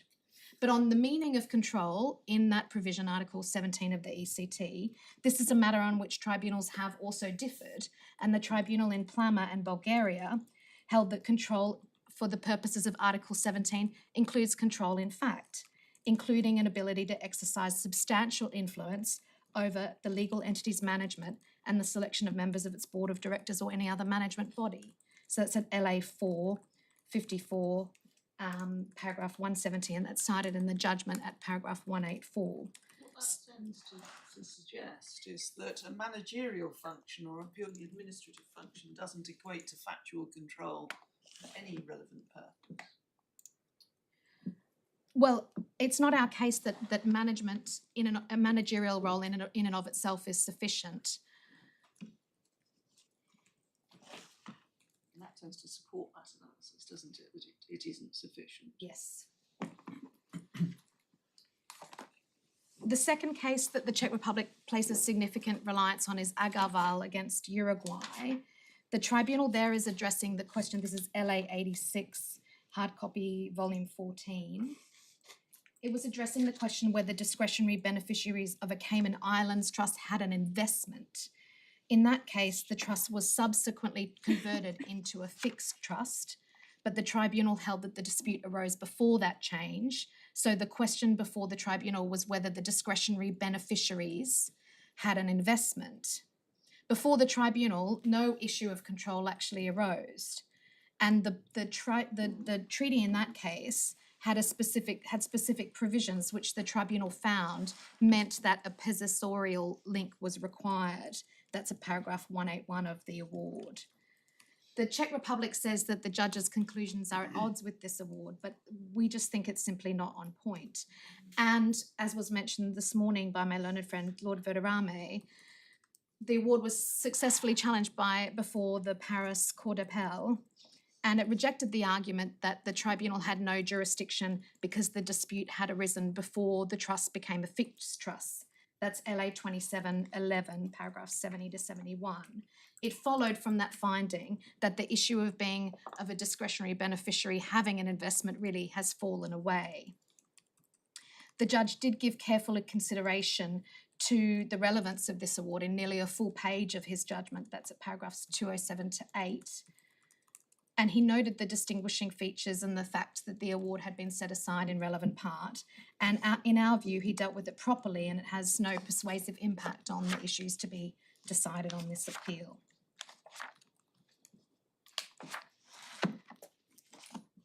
That then concludes my discussion of the cases, and I turn then to 3 academic commentaries on which the parties have relied and which the judge referred to. First, we have Schroyer, which is LA 112. This is the 2022 edition of Schroyer's commentary on the ICSID Convention. And this chapter on Article 25 is actually authored by Professor Schroyer, co-authored by Professor Schroyer. It is providing a summary of the case law under both the ICSID Convention and also under various treaties with provisions on control.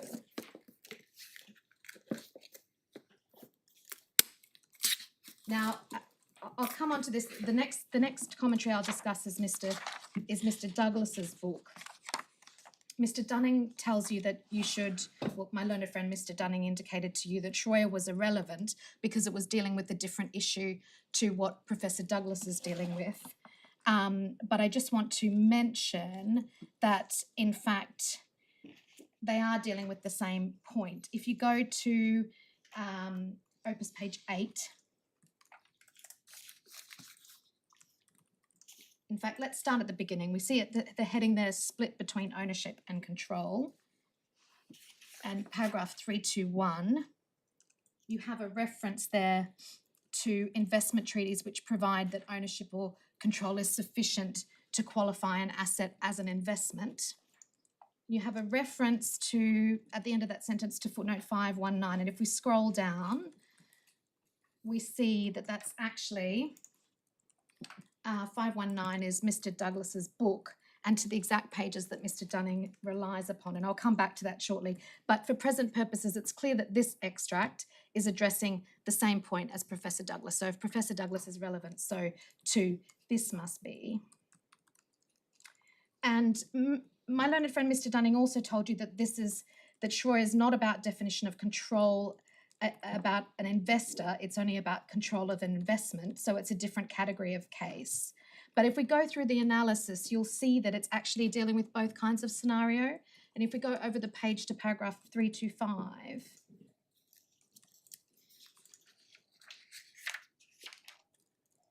you see a reference there, another context in which the meaning of control has played a role, such as Article 117 of NAFTA, is investment treaties that provide an investor can submit claims on behalf of an enterprise that it owns or controls. So there we see that it is actually covering both scenarios. If we go over the page on page 10, at paragraph 328, we also see reference to von Pessold, which is a case where there was a treaty like ours, the Swiss-Zimbabwe Treaty. And then when we come to the conclusion here on paragraph 330, you see that this is in fact a summary of the cases from across the different contexts about the meaning of control.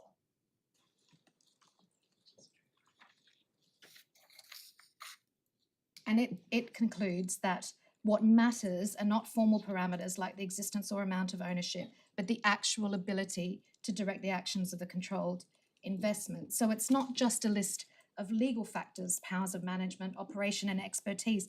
These all go to matters that would come within the scope of de facto control. This concept of factual control, by the way, is not that dissimilar to the language that my Lord Justice Popplewell might recall from the Mintz case, and the language that one finds in UK legislative instruments seeking to capture the notion of factual control. It's a concept that's focused on an actual ability to direct action, to achieve a result, the question of who calls the shots. And this echoes, I think, what the judge was saying about substance over form, and Mr. Stava being materially or indeed determinatively influential. The sanctions context is very different, isn't it? Well, I don't think you have an analogy to this context under English law. So I'm not sure that looking at Mintz and what control means in Russian sanctions is going to help us very much. Well, I just mention it because the sort of factors that have come out of the cases, I think there is analogies to be drawn with the sort of factual analysis that you have for control in various areas. It's not to suggest, obviously, that this is a question of English law, but simply to say that there is a conceptual similarity that's different, and what's relevant is actual influence. If we turn then to Mr. Douglas's book, which is LA 105,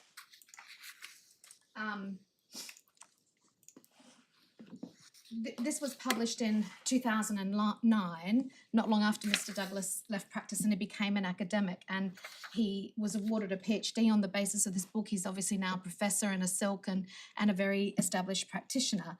The book is written in the Dicey, Morrison, Collins style with proposed rules and commentaries there too, and I understand it was initially intended to be updated regularly, but perhaps Professor Douglas's success has prevented him from doing that.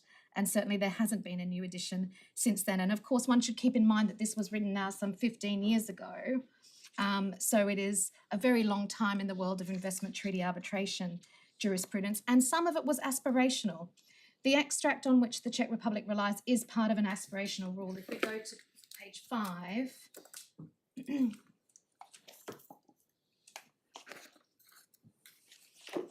in fact, back one page. Yes, you see there, Rule 32. This is suggesting a rule of continuous control for any investor under any BIT. It's not necessarily focusing in this heading on any explicit requirement of control under a treaty like ours. It's rather suggesting that every investor who has an investment has to control it. And that's confirmed over the page by paragraph 555, which I'll ask you to read.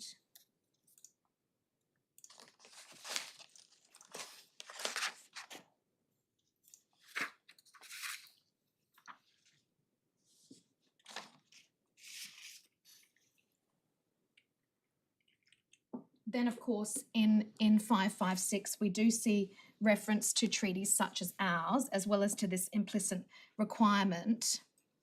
And the suggestion is made that control is a matter to be determined by reference to general principles of property and company law.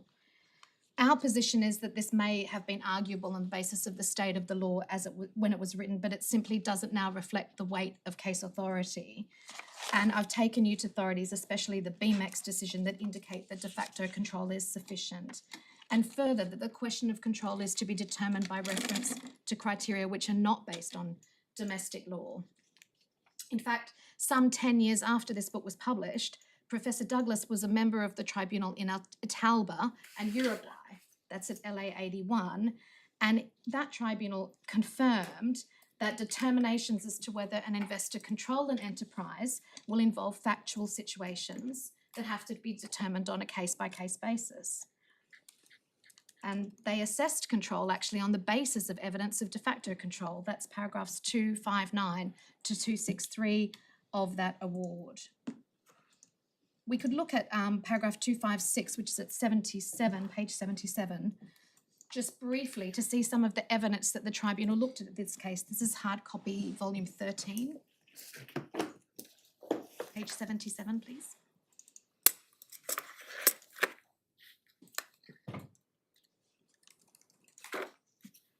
Is that paragraph 256?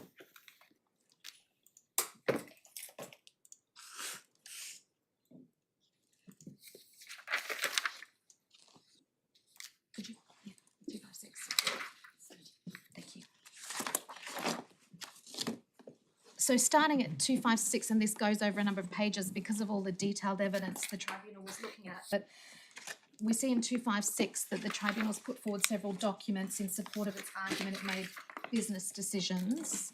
And then over the page at 257, we have reference to evidence about how the claimant allegedly negotiated joint ventures in various businesses. And then if we go to page 79, paragraph 260, that goes on for several pages. Para 260 on Opus page 79. We have evidence about alleged capital contributions. And then page 80, paragraph 262, we have evidence about alleged funding of operations.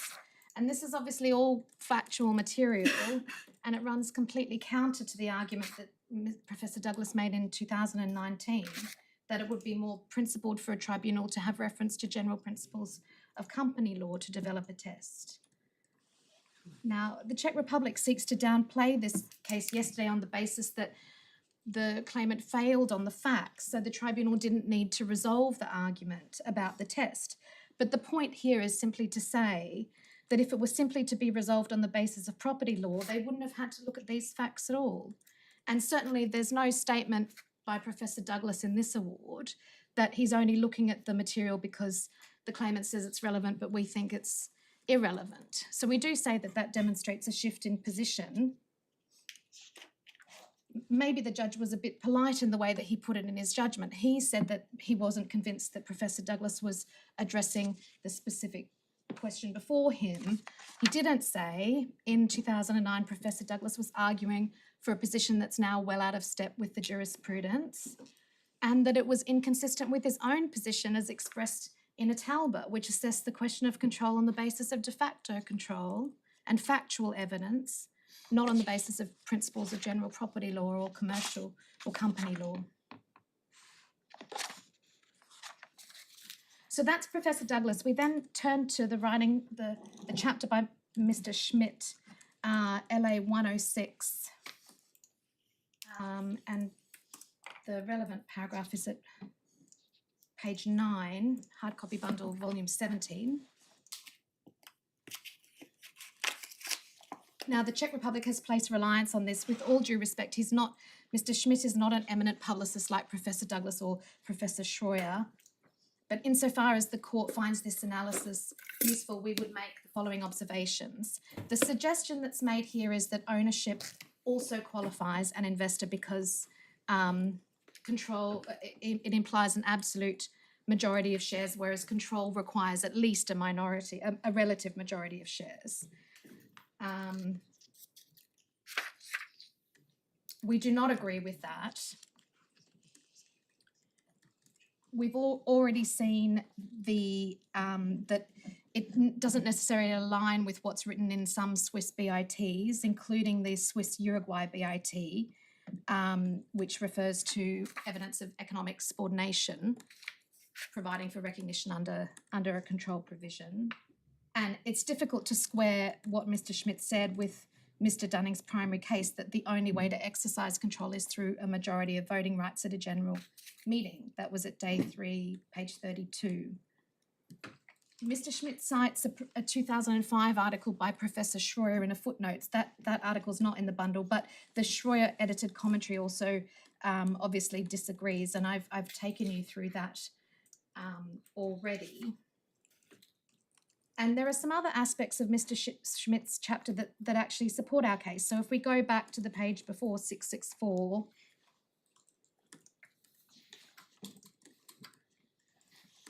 in the last paragraph, you see there about discussion about the effective control requirement and the explanation of the underlying policy stance is that it shouldn't matter how an investor structures his investment, as long as the investment he controls is located in the territory of the host state. This suggests that Switzerland was agnostic about the structuring of the investment and that one should really be looking to substance. And that really suggests that the interpretation for which we contend is consistent with Swiss policy. This is all to the extent that you find Mr. Schmidt's article to be helpful or relevant.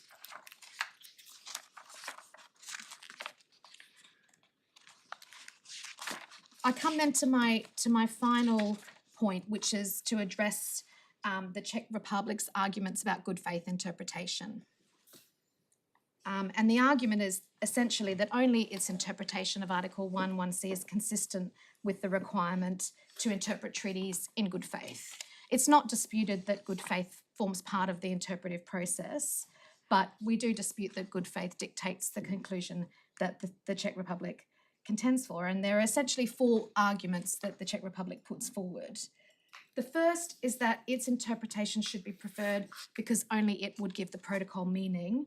I've already addressed you on the protocol and the reasons why that argument doesn't assist you, including the point about Switzerland and the Czech Republic both being party to the Energy Charter Treaty. So if the point's being made that if these 2 states were entering into a treaty which covered factual control, that would somehow be an interpretation not in good faith. One wonders how you square that with the fact it entered into the ECT, which also provided that control means control in fact. I think you have my arguments on that point. I'm not sure I can take them further.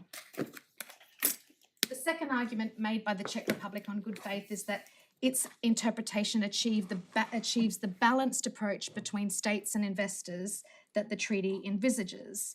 That's paragraph 34 of its skeleton CB 1813. This isn't explained in the claimant skeleton, but it appears to us to be an attempt to resurrect the arguments about object and purpose of the treaty, which we've already addressed. And the Czech Republic has anyway not explained how and in what way the treaty envisages a balance between states and investors and how requiring legal control achieves that envisaged balance. The third argument is where the Czech Republic takes aim at 2 points referred to by the judge. And if we turn up his judgment, CB 2365, it's judgment paragraph 215, subpara 3.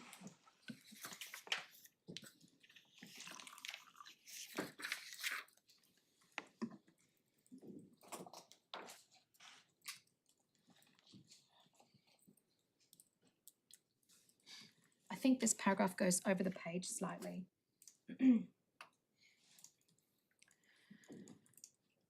Now here, the point that the judge is making is that it's unlikely that the form of control was to be determinative to the exclusion of substance, and that the purpose of the treaty is that it's naturally concerned with the substantive or real state of affairs rather than a purely formal analysis. Now, the first point about to be made here is that this is one of 6 factors that were relied upon by the judge, the combined effect of which led him to his conclusion. So even if the Czech Republic succeeded in convincing you that substance over form was not a consideration that he ought to have taken into account, of course, there are 5 other factors that are listed there. The Czech Republic argues that treaty abuse could occur on either a legal or a de facto control test, but on its own case, this factor would be neutral. And it's not anyway clear how this assists, given that the treaty covers indirectly controlled investment. The judge's suggestion that interpreting Article 11C in a way that reflects the realities of control of the investor and the economic source of the investment is less prone to treaty abuse, since those are matters of substance and can thus be properly tested. That can be contrasted with the test where one only looks at a formal 51% shareholding. The de facto test, in fact, involves a fuller assessment of the relevant circumstances. The Czech Republic also takes aim at the reference in subparagraph 5 there to the judge's reliance on an article by Mr. Rapoussis, who's an arbitration practitioner, and that article refers to a number of cases involving trusts and draws from them, general observations about investment treaty tribunals, preferring substance over form. And the Czech Republic essentially says that the cases that are cited there don't support that conclusion. This was not an article that was cited to, it wasn't an article that we had relied on, and these cases were not cases that we had relied on, although we had drawn some of them to the tribunals, to the court's attention, because they involved trusts, or guardian fiduciary involves issues of control. But I will just mention briefly the facts of 2 of them, because I think they actually do support the conclusion that one prefers substance over form. The first is Blue Bank in Venezuela. It's at LA 78, although we don't need to look at it. This was a case where the tribunal considered whether a trustee under a bare trust had made an investment, and it reached the conclusion that actually it was the beneficiary who'd made the investment, including by looking at the powers that they had as protector, etc., and the rights of the trustee. And we don't say it by any measure that this case is on all fours, but it does support the idea that one looks at substance rather than form, because of course under the trust it was the owner of the trust of the investment technically. Then we have guardian fiduciary in Macedonia. That's LA 77. And in that, although we don't accept that this case is on all fours either, this was an issue of control, and what the tribunal was concerned with was how the company was controlled in practice. It said that you can't determine the question of control solely as a matter of analysis, that the issue of control is really a matter of evidence. That's at paragraph 134 at page 45. Again, we don't say that this case is at all relevant to your conclusion, but we do see that it provides some support for the assertions that Mr. Rapoussis was making about substance over form, and therefore does provide some support for the judge's conclusion that tribunals are focused on substance rather than form. That is all the Czech Republic's third argument. It also takes aim at the judge's discussions of the consequences that would result from the identification of the trustee as the Article 11C controller, since the change of nationality of a professional service provider would have a material impact on investment treaty protection. I invite you to look at the full context of the judge's statements at paragraph 216. And really this makes clear that this remark was made in the context of a full consideration of the rights and interests of Mr. Stava and of the trustee. It was also one point that the judge listed alongside 7 others as leading him to conclude that Mr. Stava had de facto control. The judge's observation was also made in the context of the overall trend of the Czech Republic's submission that the trustee was the Article 1.1c controller, as would necessarily follow from the application of its preferred test. Now, the Czech Republic now says that a change of trustee is a momentous event, but this is really mere assertion. The point of principle is clearly not undermined by the fact that interaction of the rights of former and new trustees have recently been litigated before the Privy Council, which is the point my learned friend was making, or that a change in trustee could have tax implications, particularly when viewed in the correct context. And the fourth argument that the Czech Republic makes on good faith is that the judge didn't consider the consequences of a de facto test, which is that an investor could lose its status where the company follows the directions of its major lender on an entirely informal basis. That's at paragraph 42 of the Czech Republic's skeleton. This doesn't really go to the question of whether the ordinary meaning of control encompasses both de facto and legal control. It's really an extreme example. And so it's not surprising that the judge didn't consider it necessary to address it, particularly as it wasn't put to him. The final argument that's raised under the good faith heading is the best of both worlds argument about the Liechtenstein Law Trust, but that has been addressed by Mr. Richards and he'll be on his feet again if you want to ask him more about it. So unless I can assist the court further, I'll hand over to Mr. Richards. Thank you very much, Dr. Pollard.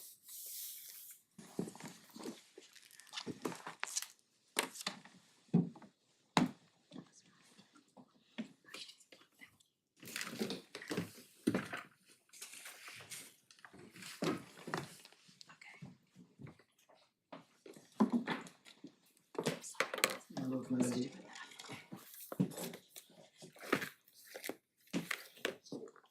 will start off on the de facto assessment part, a limb of the Czech Republic's appeal on the control issue. And obviously, given the time, I will be going into the morning and we'll see how we get on. So I'm going to deal first and meet head on the agency argument, which was where my learned friend spent the bulk of his time in his submissions yesterday. And this is their case, that any de facto control that Mr. Stava exercised was not his control, but that of another, that of the trustee. Now, we have a number of points in response on this, but our first submission is that this is founded on a false premise. It wrongly contends that all the matters which the judge considered pointed to de facto control for the purposes of the Article 1.1c test consisted of rights where Mr. Stava was acting as agent for the trustee. And we can see that in the Czech Republic's skeleton, which we can turn up, and it's paragraph 62 of the skeleton, and that's in the core bundle at tab 18. And paragraph 62 is at page 22. This is under their second head of argument on this second limb. And they say, it follows that because Mr. Stava was at all times acting as agent on behalf of the trustee, consistently with the structure of the Corona Trust, any de facto control which he exercised was in fact controlled by the trustee, not controlled by Mr. Stava in his own capacity. Now, the short answer to this is that it's wrong to say that Mr. Stava was at all times acting as agent on behalf of the trustee. It's also wrong to say that any de facto control which he exercised was in fact controlled by the trustee. Now, as I'll explain, yes, it's absolutely right, and we don't shy away from the fact that certain powers and rights that Mr. Stava held were held on behalf of others, though not necessarily in fact, the trustee. And that included his legal right to vote the shares. But there were other powers and rights that he held in his own right, not on behalf of others. And we'll look at those now. So what I want to do is turn to Annex 3 of the judgment. And I'm going to spend a little bit of time going through this, and I'm almost certain, in fact I am certain this will go into tomorrow. And the reason I want to spend some time on this, one is the obvious reason that these are unchallengeable findings, and the Czech Republic therefore has to grapple with the fact that these findings exist in paragraphs 1 to 60 of Annex 3. But the other is the nuance and careful analysis that comes out of Annex 3, where one sees that the judge has, and how the judge has, grappled with some moderately complex points of Liechtenstein law and what the consequences are of the application of that to the facts, the peculiar facts of this case. A couple of points just before we start on that exercise. One, supplementing of facts. A couple of times yesterday, my learned friend sought to do what he described as supplementing the facts found by the judge. It's not entirely clear to us what supplement my learned friend was purporting to add when he went through various points. He took your lordships and your ladyship to the joint memorandum, for example. In our submission, it didn't actually add anything to what's in the annex in any event, but to the extent that there is some attempt to put before the court facts which don't form part of the reasoning that the judge set out, we would suggest it's not open to them to do so. But I have to say, it's not entirely clear to me what is being said, but I simply put down a marker that if it becomes clear that there's some attempt to put in additional evidence, it's not clear to us what that would be, then that may not be open to them. But I merely make that remark so that it's there.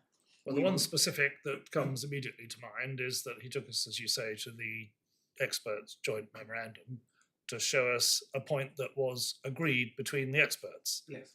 Do you say we're not entitled to have regard to that? No, indeed, as we read it, that's all covered by the judgment in any event, and within the context of Annex 3. So, but if not, I wouldn't be saying that, my lord. But if not, you say we can't. I'm not saying that, but certainly not on that. So, as I say, from what we see of his submissions, this doesn't actually arise. There is no issue. But let me just be clear. You're not objecting to our taking account of what he showed us in the joint memorandum, No. treating that as evidence. No, not objecting to that, my lord. As we read it, it doesn't take matters any further for my learned friend anyway. But to be clear, absolutely not objecting to that. The other point I would make, and it was one that we set out in our skeleton, the Czech Republic acknowledges that it cannot challenge the findings in Annex 3, but its appeal does, we say, in certain places attempt to do that. I will come to that. But it also undoubtedly seeks to challenge the evaluation of those findings made by the judge and his application of the test under the treaty to the facts. And we would, in that regard, ask the court to have well in mind the observations of Lord Justice Lewison in Fage and Chobani. Your lordships, your ladyship will have seen reference to this in the skeleton argument. And if we could turn that up briefly, that's at LA 75 and paragraph 114. I'm afraid I haven't got the page number reference for that, but if the operator would be able to turn to paragraph 114, that'd be very helpful. Just while that's being done, just reminding the court this was a passing off case involving Greek yogurt from Greece and what was described as Greek yogurt from the US, whose thick and creamy texture was obtained by means of thickening agents rather than straining yogurt in the Greek way. Now, we see at 114, Lord Justice Lewison, his judgment began at 112, and then at 114, so early on, he says, appellate courts have been repeatedly warned by recent cases at the highest level not to interfere with findings of fact. This applies, unless compelled to do so, this applies not only to findings of primary fact, but also to the evaluation of those facts and the inferences to be drawn from them. Then he sets out authorities that have, from which that point is derived, all decisions of either the House of Lords or the Supreme Court. And then he analyses what the reasons for this approach are. And they include, in our submission, important, perhaps obvious points. The expertise of a trial judge in determining what the facts are, the trial not being a dress rehearsal. There are very few appeals in which this statement or some equivalent statement by Lord Justice Lewis is not cited. I'm glad to be in line with the majority of submissions on this point. Your Lordships and your Ladyship will have my point. Really, it's simply to take further the point that they can't challenge Annex 3, paragraphs 1 to 60, that this court, understandably, and the court will have it well in mind, needs to be cautious in going to the next step, which is, well, what do you take from Annex 3? How do you evaluate that? How do you apply those findings, or how do you apply the test to those findings?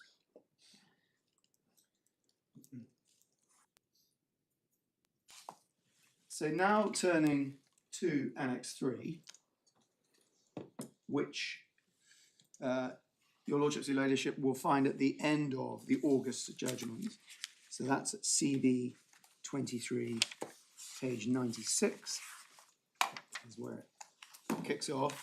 So there were a couple of other annexes. There was one that dealt with the cooperation agreements and one that dealt with the Novo Nordisk question. Those were addressing in the investment points that had got through the Section 73 gateway.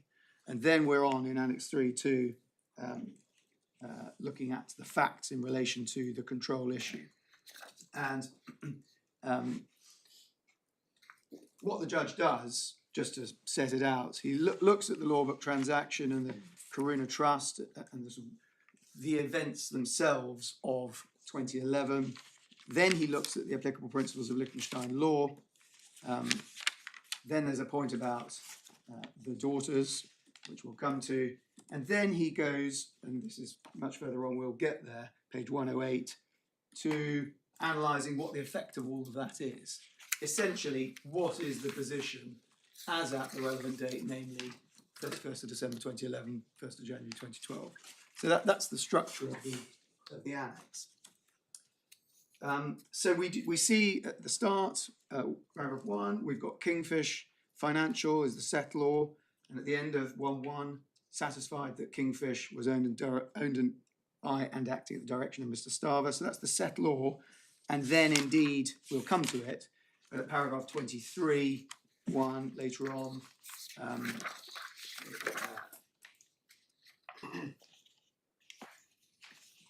we can see that in fact on page 100 if you want to flick forward, right at the top of the page on page 100. Mr. Starver was a settlor by virtue of the definition and the settling of the shares.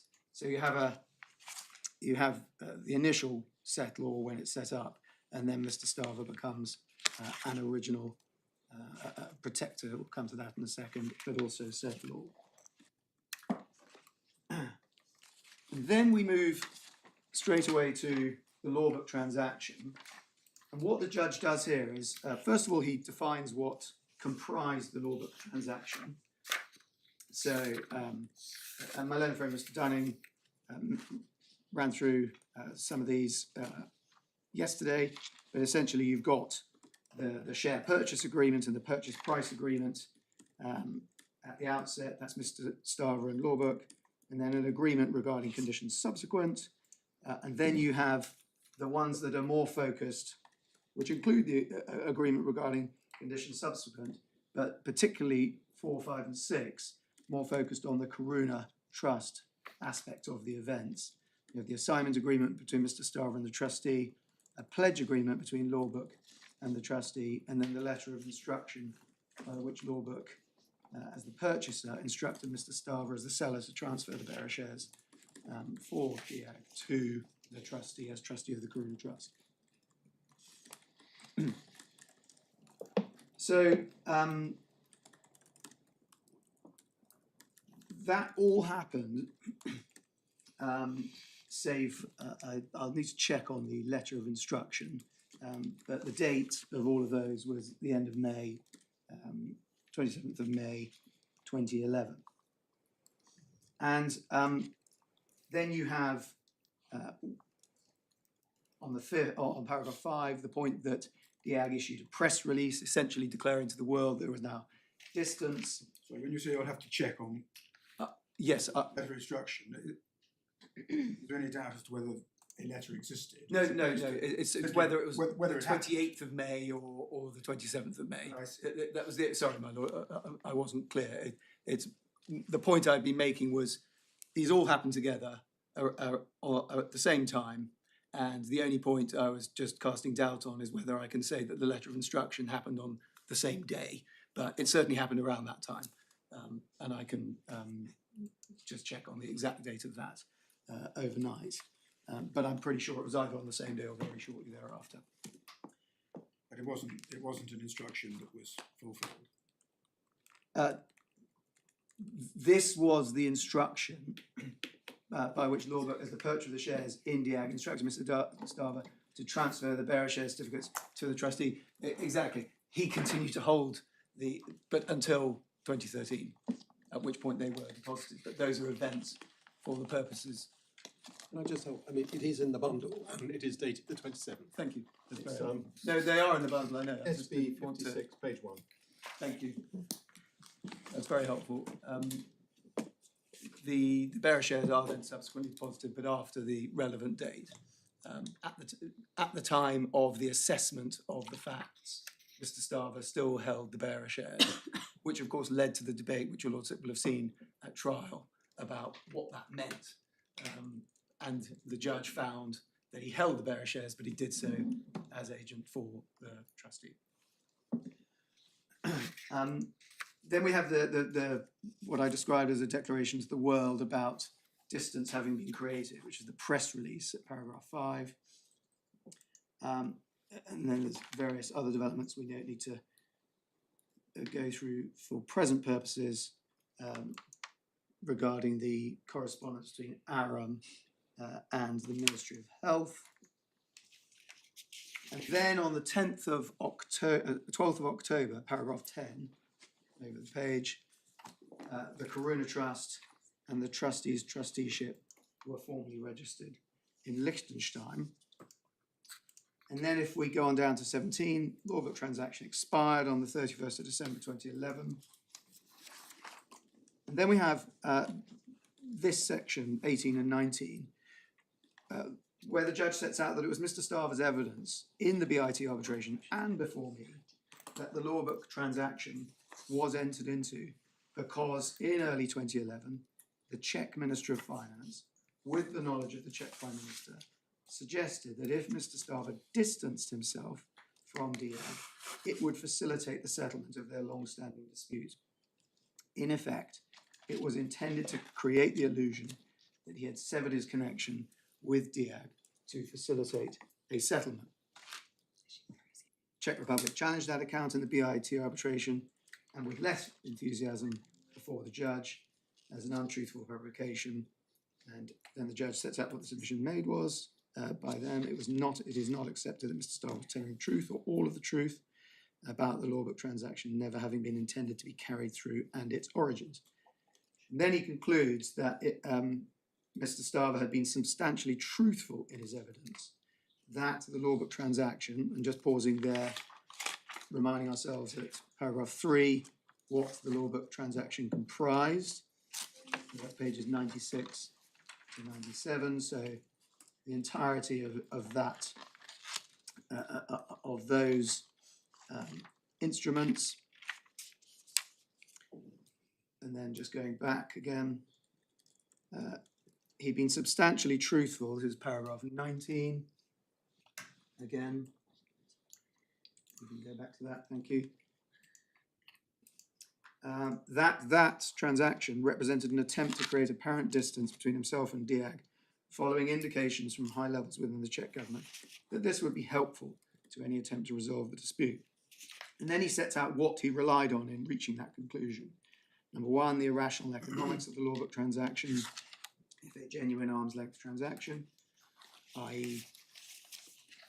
no payment having been made in these Why shares. does this now matter, if it does, when we are looking at the position at the end of 2011, by which time the law book transaction had failed and the arrangement which was set up thereafter was not the result of any misleading conduct by the Czech government, but was something which Mr. Stava did voluntarily? So that's the premise, which I'll address just before we finish, my lord. That's the premise that we challenge. It's that what my learned friend describes in the skeleton argument as a disaggregation of the sale aspect of the law book transaction and the trust aspect, the shares being settled into trust. So the arrangements by which the shares ended up in the trust were set down or agreed and committed to paper and signed all at the same time as the law book transaction sale purchase agreement. And what the Czech Republic is now seeking to do, given this conclusion by Mr. Justice Foxton, that the law book transaction, capital L, capital T, as defined, set out what that means by him, that was, as he says, it represented an attempt to create apparent distance following indications from high levels within the Czech government. Given that conclusion, what the Czech Republic now seems to be trying to do is to put a knife through the middle of the law book transaction to say, well, okay, we see the judge's findings, but that only applies to the sale aspect with law book. What it doesn't apply to, this is what my learned friend's case is to the settlement of the shares into trust. Mr. Stava, there was no obligation on Mr. Stava to do that. He could have chosen many other ways to deal with the shares, but he chose to do that voluntarily. It's essentially some kind of novus actus argument, if that would be an applicable principle in this sense. They're saying there's a break in the chain of causation insofar as the judge found that anything was procured or instigated by the Czech government. That didn't include the settlement of shares into the Koruna Trust and therefore didn't include the situation as it stood on 31st of December, 1st of January. Why is that relevant? That's relevant because of the point that we make in our Respondent's notice, which is that even if the Czech Republic was right on its control arguments, they can't run that case before you because this all results from events that were effectively procured or instigated at their initiative.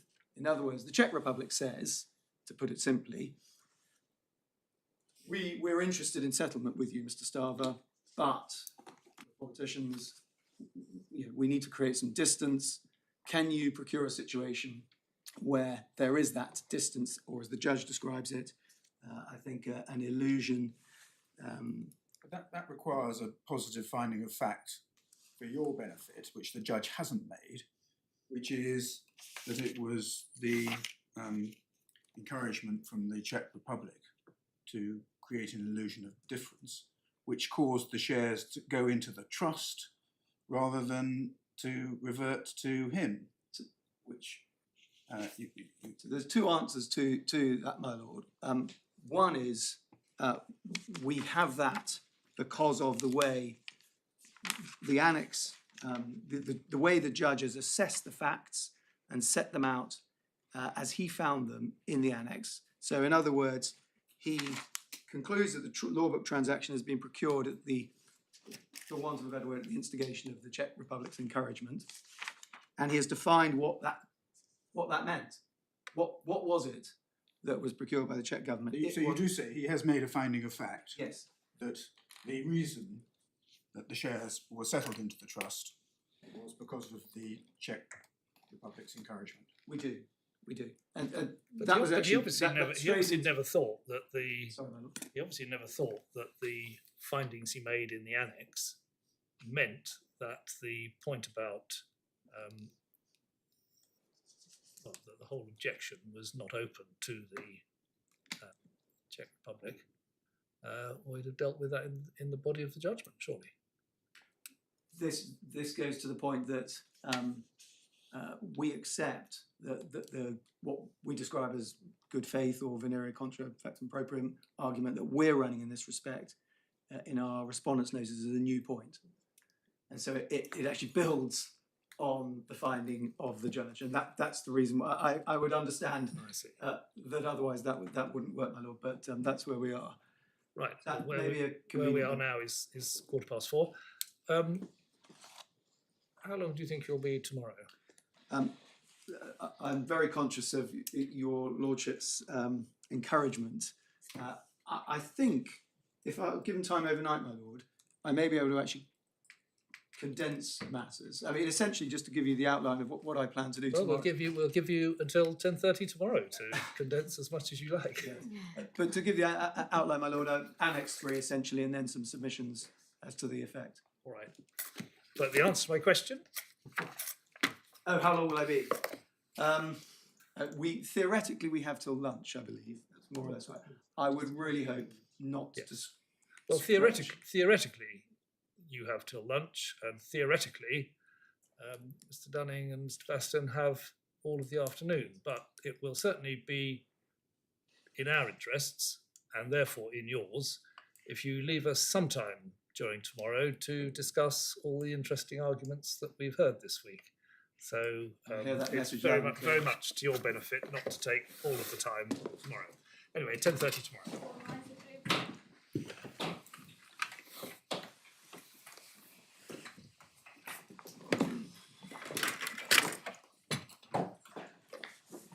Strong judicial encouragement. I I think you want You probably should have one of those. take these books so you can give the Supreme